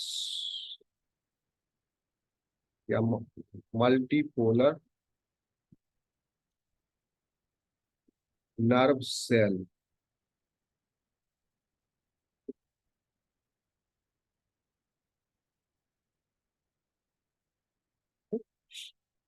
गोल्गी 1 में neurons have the long axons.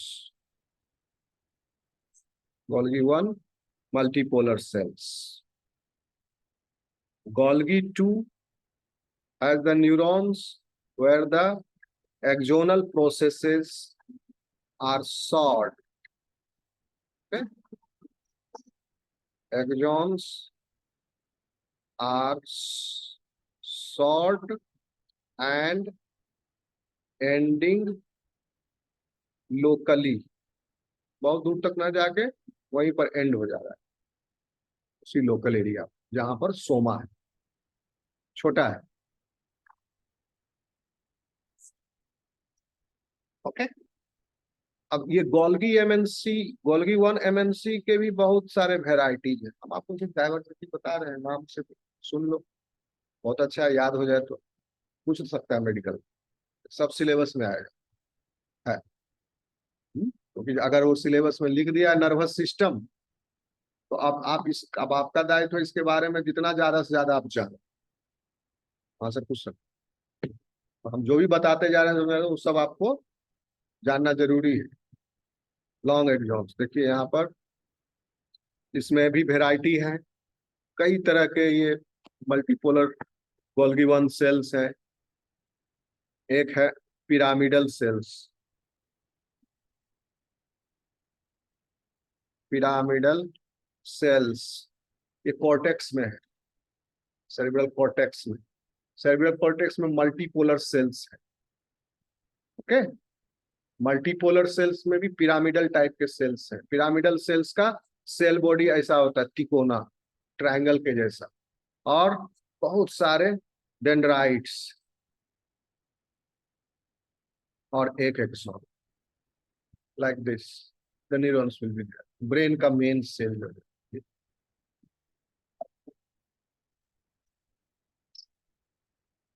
फिर आपका है पुरकिंजे सेल्स।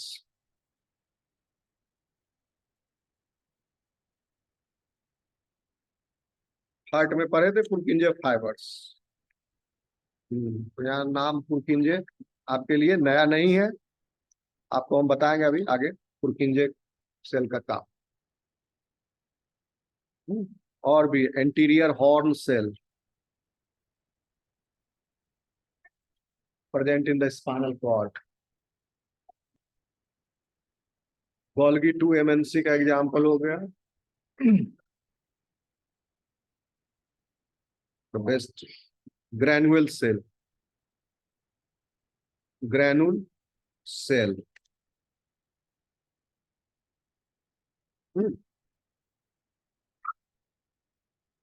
ये हो गया। ओके, अब इसके अलावा भी, ये तो 4 मुख्य प्रकार हो गए, इसके अलावा भी बहुत तरह के सेल्स हैं। तो एक कैटेगरी हो गया अदर वेराइटीज, वेराइटीज ऑफ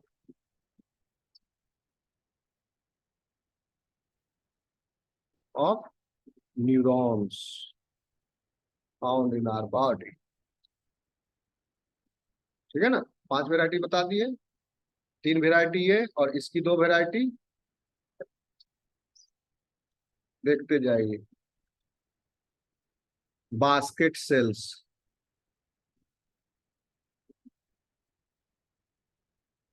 नाम लिख देते हैं, थोड़ा थोड़ा उसके बारे में बता देंगे। Betz sales,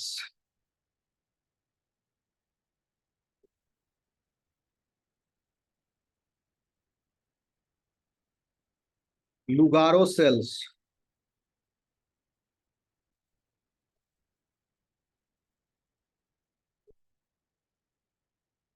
medium spiny neurons,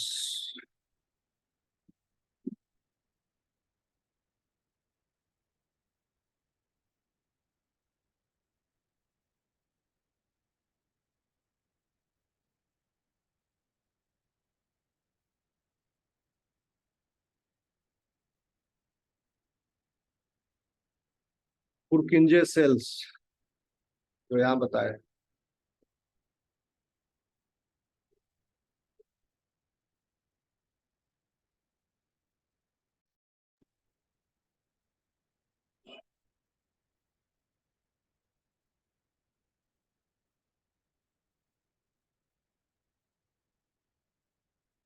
students, these are special neurons, other variety जो हम सी द डाइवर्सिटी, कितना डाइवर्स तरह का न्यूरॉन है। Pyramidal sales,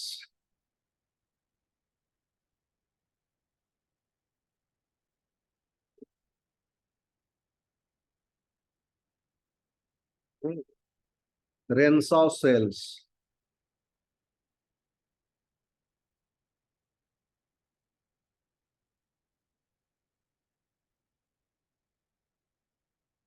unipolar brush sales,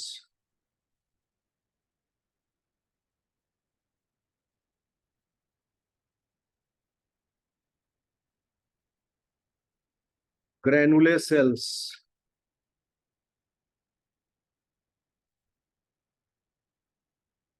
ये सब क्या है? ग्रेनुले सेल्स आपके गोल्गी 2 MNC है। मल्टीपोलर नर्व सेल, इस मल्टीपोलर नर्व सेल ये मोटर है, देखिए कितना वेराइटी है इसका। ग्रेनुले सेल्स 10वां, anterior horn cells, anterior horn cell,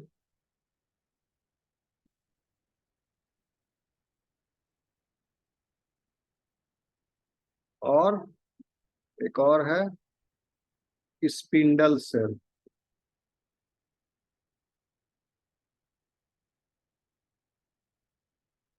आप डिटेल में इन सेल्स के बारे में बाद में देख सकते हो। बास्केट सेल्स हैं क्या? इंटर न्यूरॉन्स, ये है इंटर न्यूरॉन,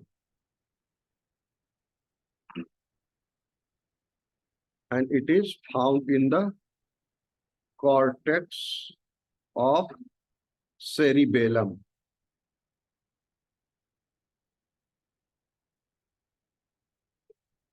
बेट सेल्स, यही सेल्स बेट सेल, इसको कह सकते हैं bed cell.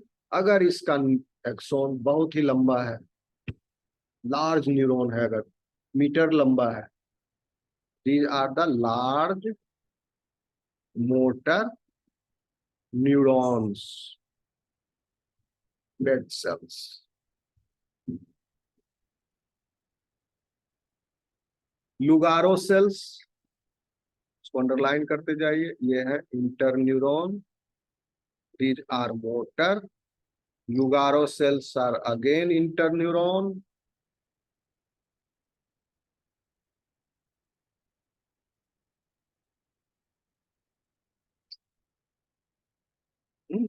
these cells are found in cerebellum. Okay.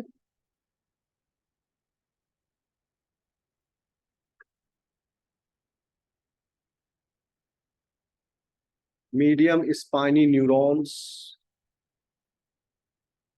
एक second. Medium spiny neurons. This neuron is found in the corpus. Corpus, जो ब्रेन के बीच में कॉर्पस ल्यूटियम है ना, and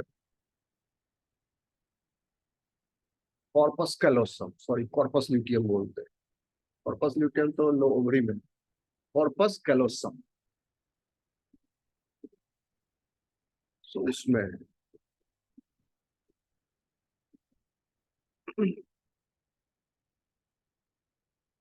corpus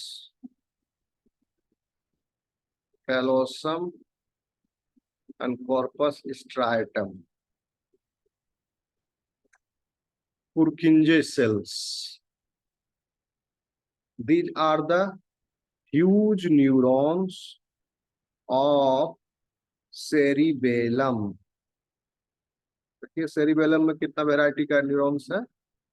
Cerebellum is responsible for balancing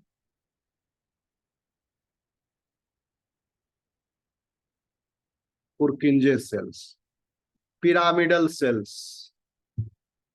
These pyramidal cells बताइए आपको triangular soma है, बहुत सारे processes हैं, and these cells are found in cerebral cortex.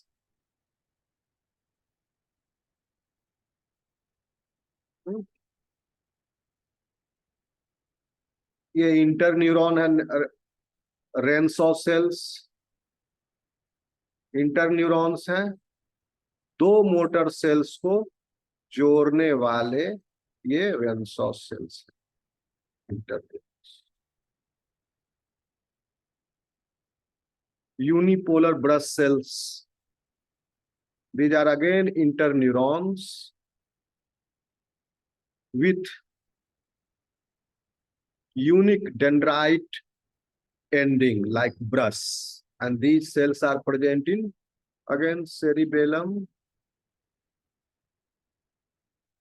Granule cells, ये type 2 है, तो granule cells are present in, let me see, forgetting, again ये भी cerebellum में ही है, cerebellum. Anterior horn cell, ये मोटर है,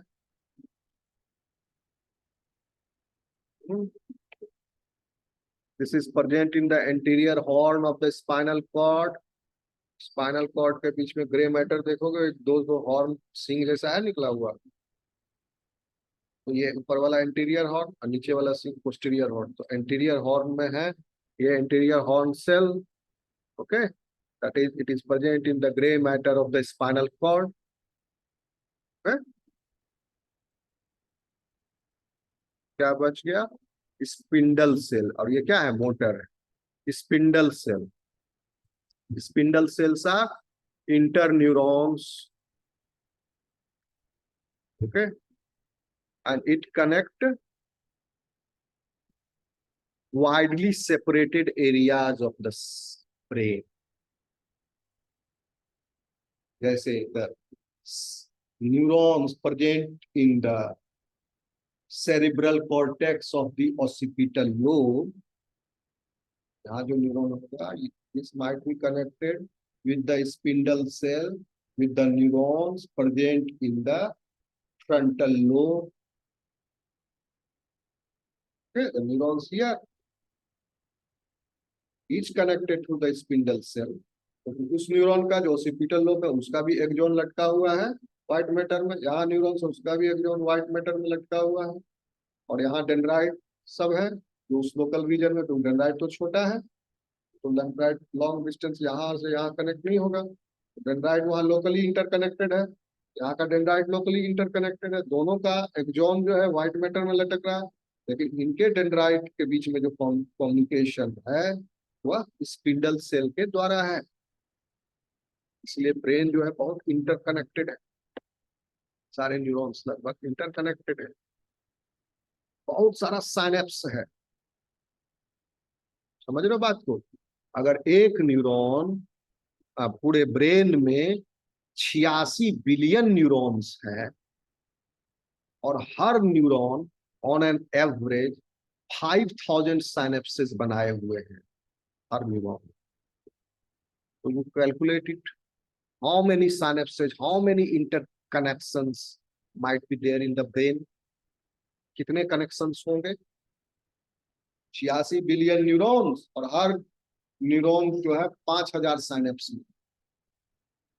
गुना कर दो 86 बिलियन को 5000 से, ठीक है ना?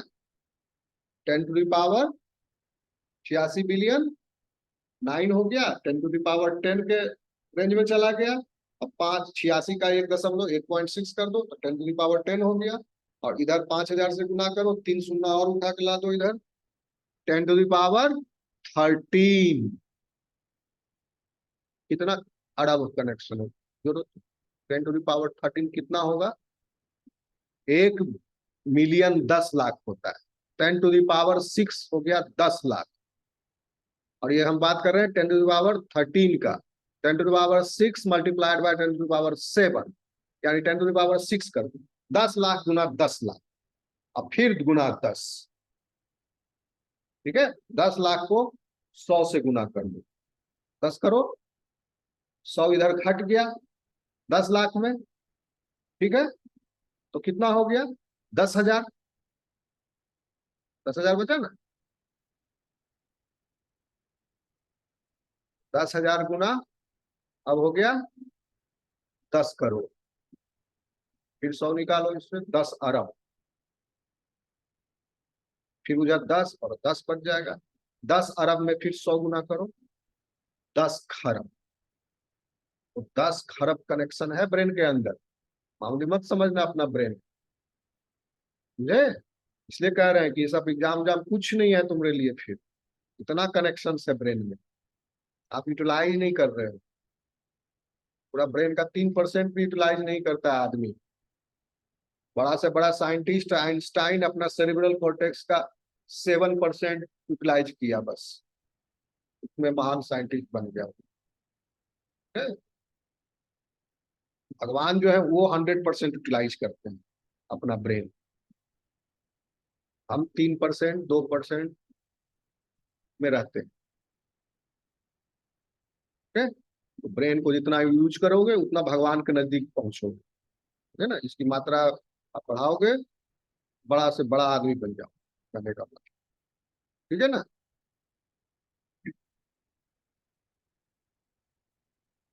चलो ये हो गया। What is remaining next? What is time? 8 बज रहा है। अच्छा, चलो थोड़ा सा और टाइम, 15 मिनट और बैठ। So you have seen this, the varieties of neurons present in our nervous system. Now the question arises, what these nerve cells do? ये करते क्या है ऐसा स्पेशल जिससे ये बहुत ही स्पेशलाइज्ड फंक्शन है ब्रेन का? उसे हम क्या कहेंगे? It is controlling the whole body through the signals which it sends and receives. ये कर रहा है ना, सिग्नल जो सेंड कर रहा है, रिसीव कर रहा है, सेंड कर रहा है, रिसीव कर रहा है, सेंड कर रहा है। ब्रेन सेंसरी ऑर्गन से सिग्नल रिसीव कर रहा है और मोटर में सेंड कर रहा है। कुछ वॉलंटरी हो रहा है, कुछ कॉन्शियसली हो रहा है, कुछ अनकॉन्शियसली हो रहा है। तो ये कैसे हो रहा है? साथ ही साथ इतना ही नहीं, brain is involve in higher functions too. Higher function, हमारा ब्रेन हायर फंक्शन ब्रेन है। It is involve in the cognition, यानी अब इसके ब्रेन के पास चतुराई भी है, बुद्धिमानी भी है, एनालिटिकल एबिलिटी है, मेमोरी है। किसी दूसरे एनिमल के पास है ऐसा एबिलिटी? लोअर एनिमल्स के पास नहीं है। मैमल्स के पास है, जैसे कुत्ता ही फॉर एग्जाम्पल, उसके पास ये कुछ कॉग्निटिव एबिलिटी है। हाँ, ह्यूमन के पास सबसे ज्यादा है, उसके पास कम। कुत्ता अपना मालिक को देख के पहचान लेगा कि अपना मेरा मालिक है, मेरा डैडी है। अनजान आदमी पर भौंकेगा, कुछ कॉग्निटिव एबिलिटी है, हायर फंक्शन है वो। और हम हजारों आदमियों को पहचान सकते हैं। ये ताता ताया नाना नानी दादा दादी दोस्त ये वो इतना महापुरुष, ये प्रधानमंत्री पहला से 10वां तक, ये राष्ट्रपति, हम बहुतों को पहचान सकते हैं। ये ब्रेन का हायर फंक्शन हो गया, cognitive function. As well as it stores the information, chip की तरह है, पूरा इंफॉर्मेशन को स्टोर भी कर रहा है, मेमोरी को स्टोर करने का फायदा, जब जरूरत हो ये कलेक्ट कर लेता है वहां से इंफॉर्मेशन। ओके, समझे बात को? बहुत हायर फंक्शन। तो ये हो क्या फंक्शन, क्या कैसे कर रहा है? तो इसके लिए आपको सबसे बेसिक चीज समझना पड़ेगा कि the generation of nerve impulse. तो ये सिग्नल जो है नर्व इम्पल्स के द्वारा, नर्व इम्पल्स के रूप में ट्रेवल करता है। ठीक है, generation of nerve impulse and then conduction of nerve impulse happens. Conduction of this nerve impulse, पहले जनरेशन लेकर आप समझिए। जनरेशन सी, suppose this is the axon, axon का ये मेम्ब्रेन है, एक्सोनल मेम्ब्रेन। बोर हो रहे हो क्या? listen, and as I have already told you, in the plasma membrane of the neurons there is a presence of numerous sodium and potassium ions channels, sodium and potassium ion channels and pumps.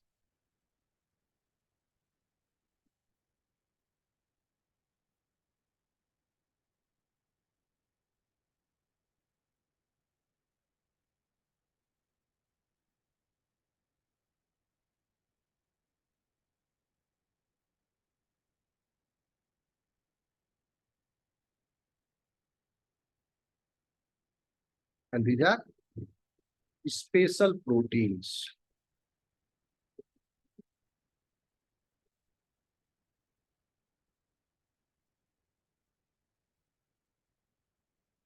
इसको मान लो, this one is sodium. हम एक को लेकर चल रहे हैं जो मुख्य है इसमें, वैसे सब मुख्य है लेकिन एक को पकड़ के चल रहे हैं। बहुत सारा पंप दिखाएंगे तो आप कंफ्यूज हो जाओगे, नहीं समझ पाओगे अच्छा से। आप सिंपल तरीका से समझिए, सोडियम, इसका नाम है सोडियम पोटासियम पंप। यह पंप एटीपी खर्च करके 3 सोडियम और 2 पोटासियम आयंस को यह एक्सचेंज करता है। तो जब भी फ्लो होता है तो सोडियम एक साइड से, अगर ये प्लाज्मा मेम्ब्रेन है, सोडियम एक साइड से दूसरे साइड जाता है, बदले में पोटासियम इस साइड से दूसरे साइड जाता है। ये एक्सचेंज होता है ना? दोनों एक साथ नहीं घुस रहे हैं, सोडियम पोटासियम, और दोनों एक साथ बाहर नहीं आ रहे। जब सोडियम इन कर रहा है then potassium is out, coming out. When potassium is entering then sodium is coming out. समझे बात को? ये रिलेशन, एक घुसता है तो दूसरा निकलता है। और इसमें रेशियो ऐसा है कि देर आर, मतलब 3 सोडियम घुसता है तो बदले में 2 पोटासियम बाहर निकलता है। या इसका उल्टा कर लिए, 2 पोटासियम घुसा तो 3 सोडियम बाहर निकला, या 3 सोडियम घुसा तो 2 पोटासियम बाहर निकला। ये रिलेशन है, एक घुसता है तो दूसरा निकलता है, और दोनों के बीच में संबंध 3 सोडियम और 2 पोटासियम। तो इसकी वजह से there will be a charge difference. अब इस एक्सोन के यहाँ पर जो साइटोप्लाज्म है उसे हम कहते हैं axoplasm. Okay, in this axoplasm there is the presence of negatively, और निगेटिवली प्लस बना दिए, negatively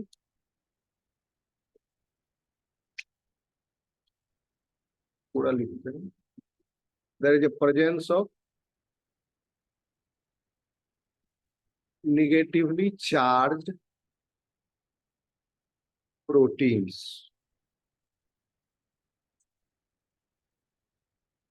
large amount is laden with, यानी इसमें निगेटिवली चार्ज अमाइनो एसिड्स के ये प्रोटीन बने हुए हैं।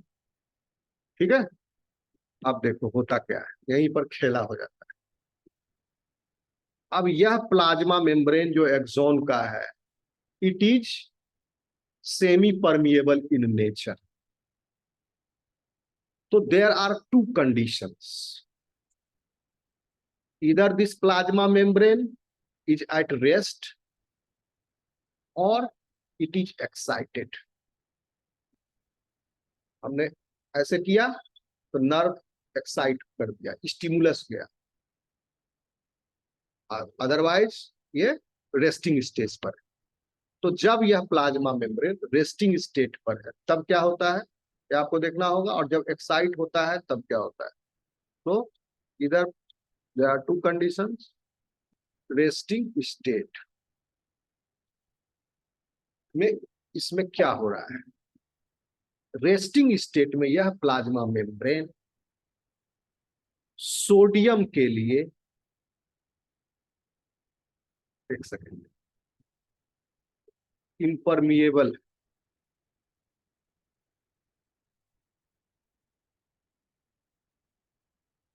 it is impermeable for sodium as well as it is pumping out sodium। that means resting stage पर सोडियम इस पंप के थ्रू अंदर नहीं जा सकता है।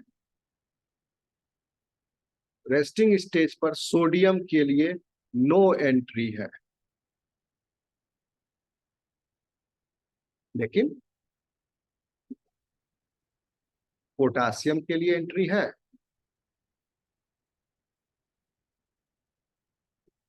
तो at the resting stage this, और वह सोडियम को पंप आउट भी कर रहा है एक्सोप्लाज्म से, जो इसमें सोडियम है पहले से उसको भी बाहर फेंक रहा है, और बाहर से कोई भी सोडियम अंदर आने नहीं दे रहा है। So at the resting state, it is pumping out 3 sodium ions. The nature of this pump is that at the resting stage or in the absence of the stimulus, it is pumping sodium ions out of the cell। ठीक, अभी बताया कि जब sodium बाहर जाएगा तो potassium अंदर आएगा, कपल्ड है ये transport, then potassium will get inside। 3 sodium के बदले 2 पोटासियम अंदर आ गया। क्या हुआ, नहीं मन लग रहा है तो बोल दो, सब जबरदस्ती का जरूरत नहीं है। 3 सोडियम बाहर गया तो 2 पोटासियम अंदर आया, तो क्या होगा, इन क्विक टाइम, कुछ ही देर में, ये बहुत स्पीडली होता है, कुछ ही देर में, क्योंकि तो यह जो एक्सोन था अभी ना रेस्टिंग में, इसके पहले एक्साइटेड होगा, तो एक्साइटेशन के बाद रेस्टिंग पोटेंशियल में आना ये क्विक होता है, तुरंत हो जाता है। जैसे हम आपको यहाँ अभी किसी ने छुआ, एक्साइटेड हो गया, आता है तुरंत रेस्टिंग पोटेंशियल में आ गया, फिर दोबारा छुएंगे तो फिर पता चलेगा कि फिर छुआ है।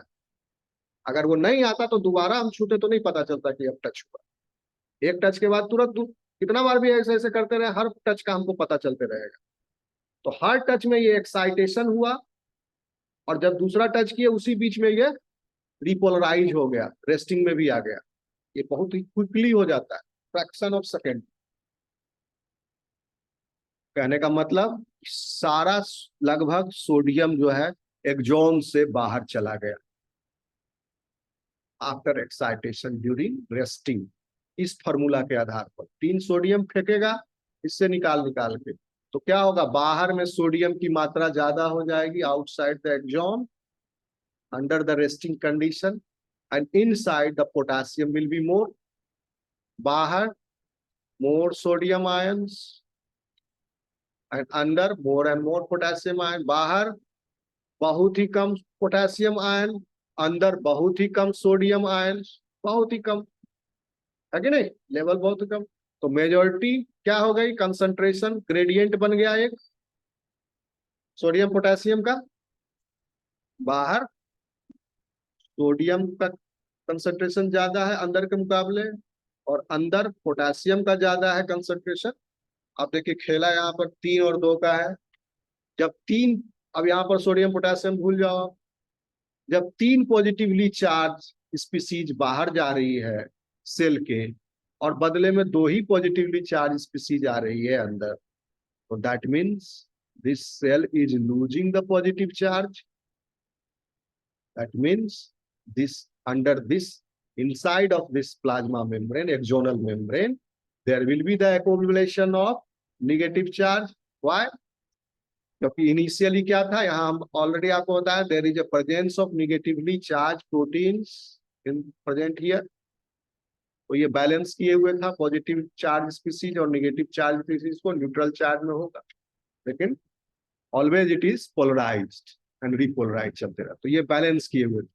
अब यहाँ से ज्यादा पॉजिटिव चार्ज बाहर आ गया, तो अंदर negatively charge species, negative charge का डिस्ट्रीब्यूशन बढ़ जाएगा, जो कि इस प्रोटीन्स में है। ओके, क्योंकि ज्यादा केटायंस बाहर चला गया।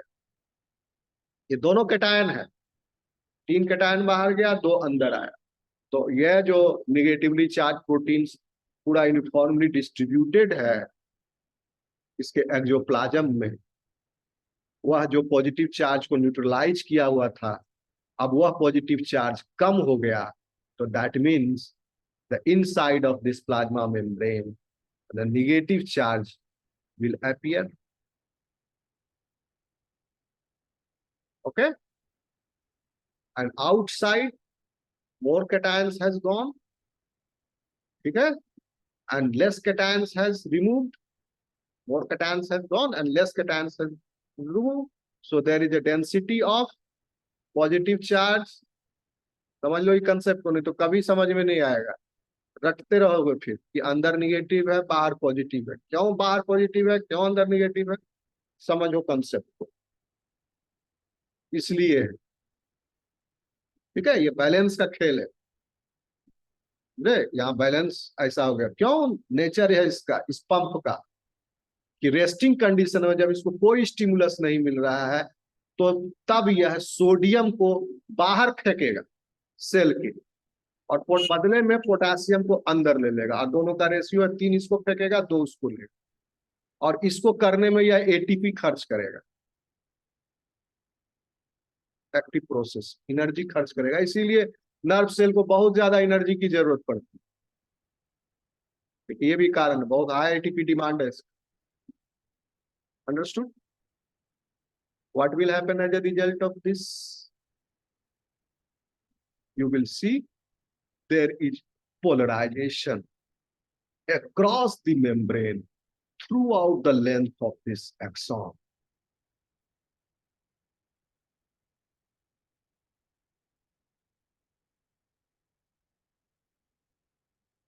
दोनों तरफ मेम्ब्रेन में, चारों तरफ, एक्सॉन तो गोल है 3 डायमेंशनली, चारों तरफ, यहाँ 2 डायमेंशनल में इसलिए ऊपर नीचे दिखा रहे हैं, ठीक है ना, उसके चारों तरफ, और inside there is negative charge concentration। So what you are seeing here, there is a dipole moment,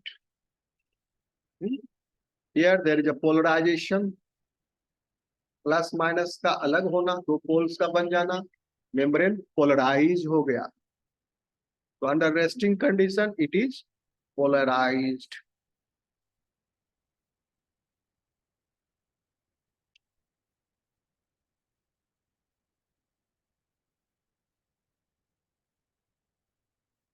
है ना, पोलराइज्ड है। और रेस्टिंग कंडीशन का सिर्फ इस प्रॉपर्टी को याद रखोगे कि सोडियम पोटेशियम पंप की प्रॉपर्टी है सोडियम आउट एंड पोटेशियम इन, और वह 3:2 का रेशियो, उसकी वजह से ये पोलराइजेशन हो गया। वो एनर्जी खर्च करके इसको अचीव किया। सो यह पोलराइज्ड मेम्ब्रेन का यह पोटेंशियल डिफरेंस जो है यहाँ पर, क्योंकि electricity can flow in this, okay, electrical signal can flow in this. So there is a potential generated over here, and this potential is called as resting potential.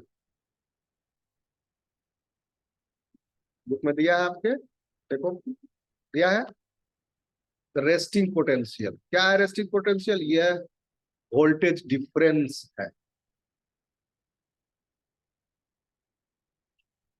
जोर से बोलो, नहीं सुनाई दे रहा है?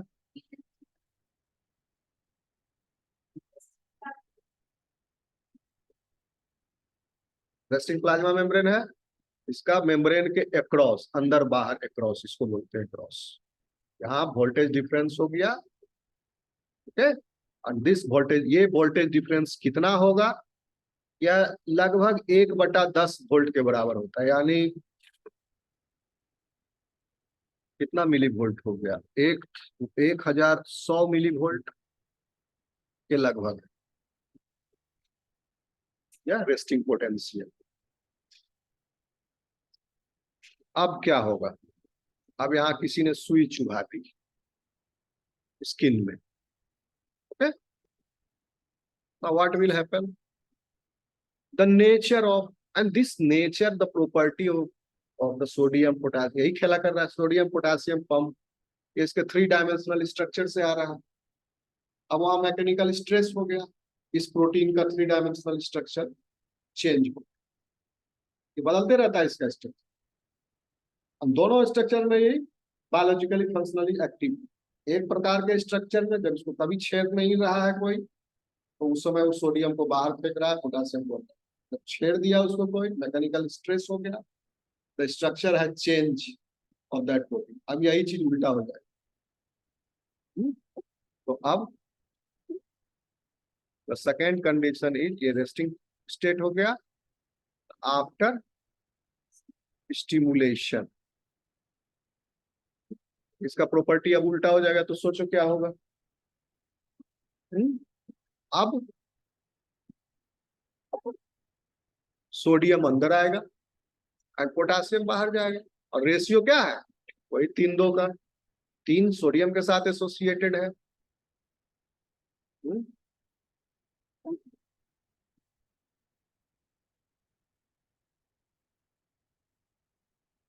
अब sodium potassium after state, this will, sodium will come inside, 3 sodium, और बदले में 2 पोटेशियम बाहर जाएगा। Now the charge difference is opposite of this at this point, जहां पर स्टिमुलस मिला उसको एक्सॉन के जिस पॉइंट पर, वहां पर after this the positive charge is inside,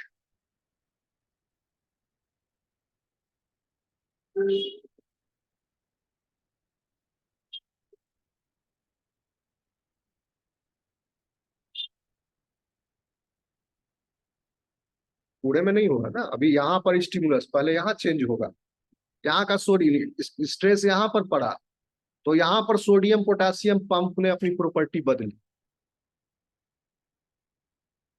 अभी तो जनरेशन ऑफ, क्या बोले, जनरेशन ऑफ नर्व इम्पल्स, यही हो गया generation of nerve impulse.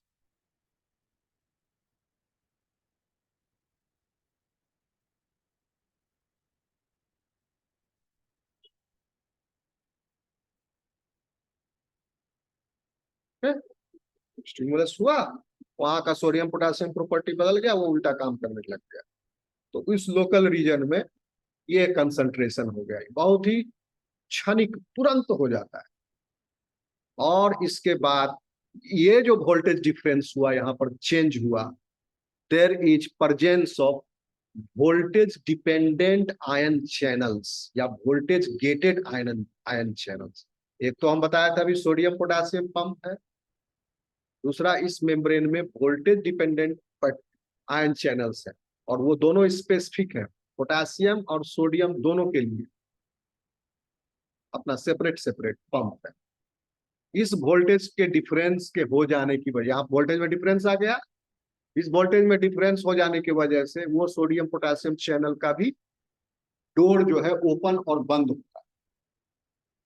Suppose यहां पर सोडियम चैनल है, इसका डोर अभी क्लोज्ड था क्योंकि रेस्टिंग स्टेज में था, क्लोज होने की वजह से अब रेस्टिंग स्टेज में सोडियम जो है अंदर नहीं आ सकता है,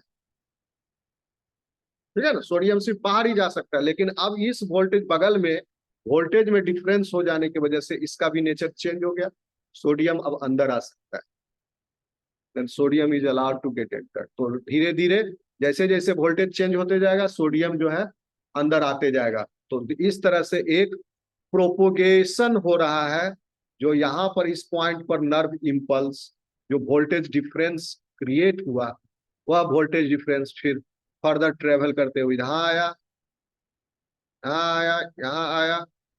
so this is how the nerve impulse is getting carried, ठीक है ना। यहाँ पर क्या है, पोलराइजेशन हो गया है, रेस्टिंग स्टेज पर पोलराइज स्टेट में है, प्लस बाहर माइनस अंदर।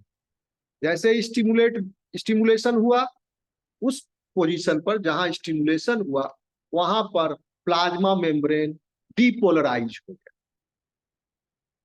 प्लस बाहर था माइनस अंदर था, आफ्टर स्टिमुलेशन माइनस बाहर हो गया प्लस अंदर हो गया। तो पोलराइजेशन का उल्टा डीपोलराइजेशन हो गया, जहां पर स्टिमुलेशन गया हुआ उसी पॉइंट पर।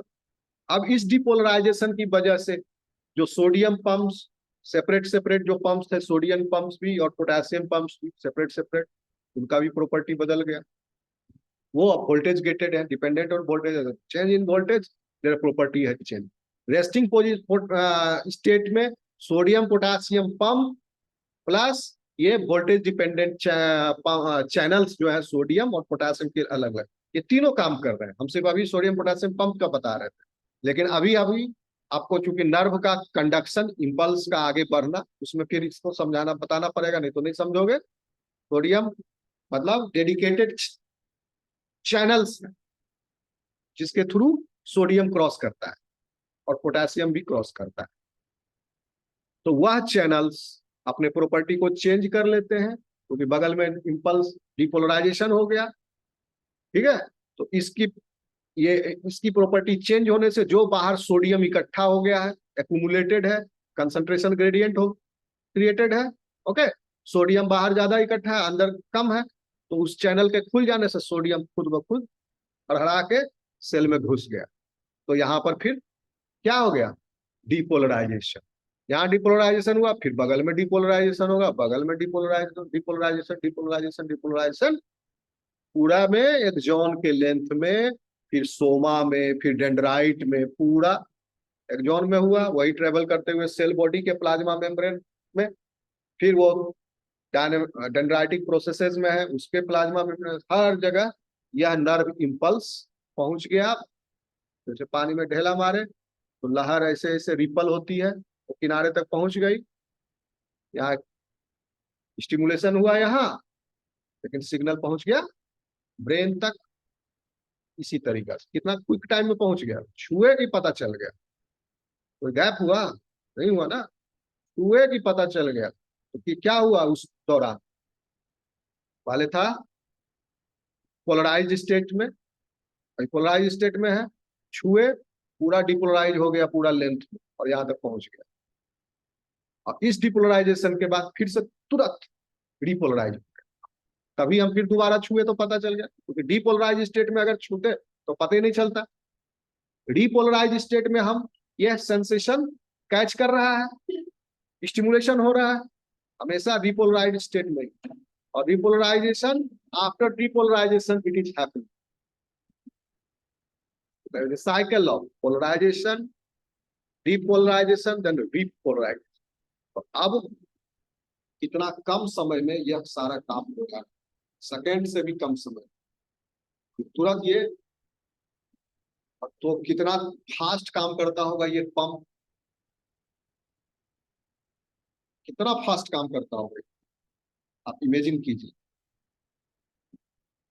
This is how this the special about this cells, कितने दक्ष है ये अपने कार्य को करने में. ये सेल स्पेशल सेल है, कितना कैपेबल है ये, कितना स्पेशलाइज्ड है. Okay, so I have given you the overview of this one, the flow of nerve impulse conduction. In the next class we will discuss the next topic. Thank you very much.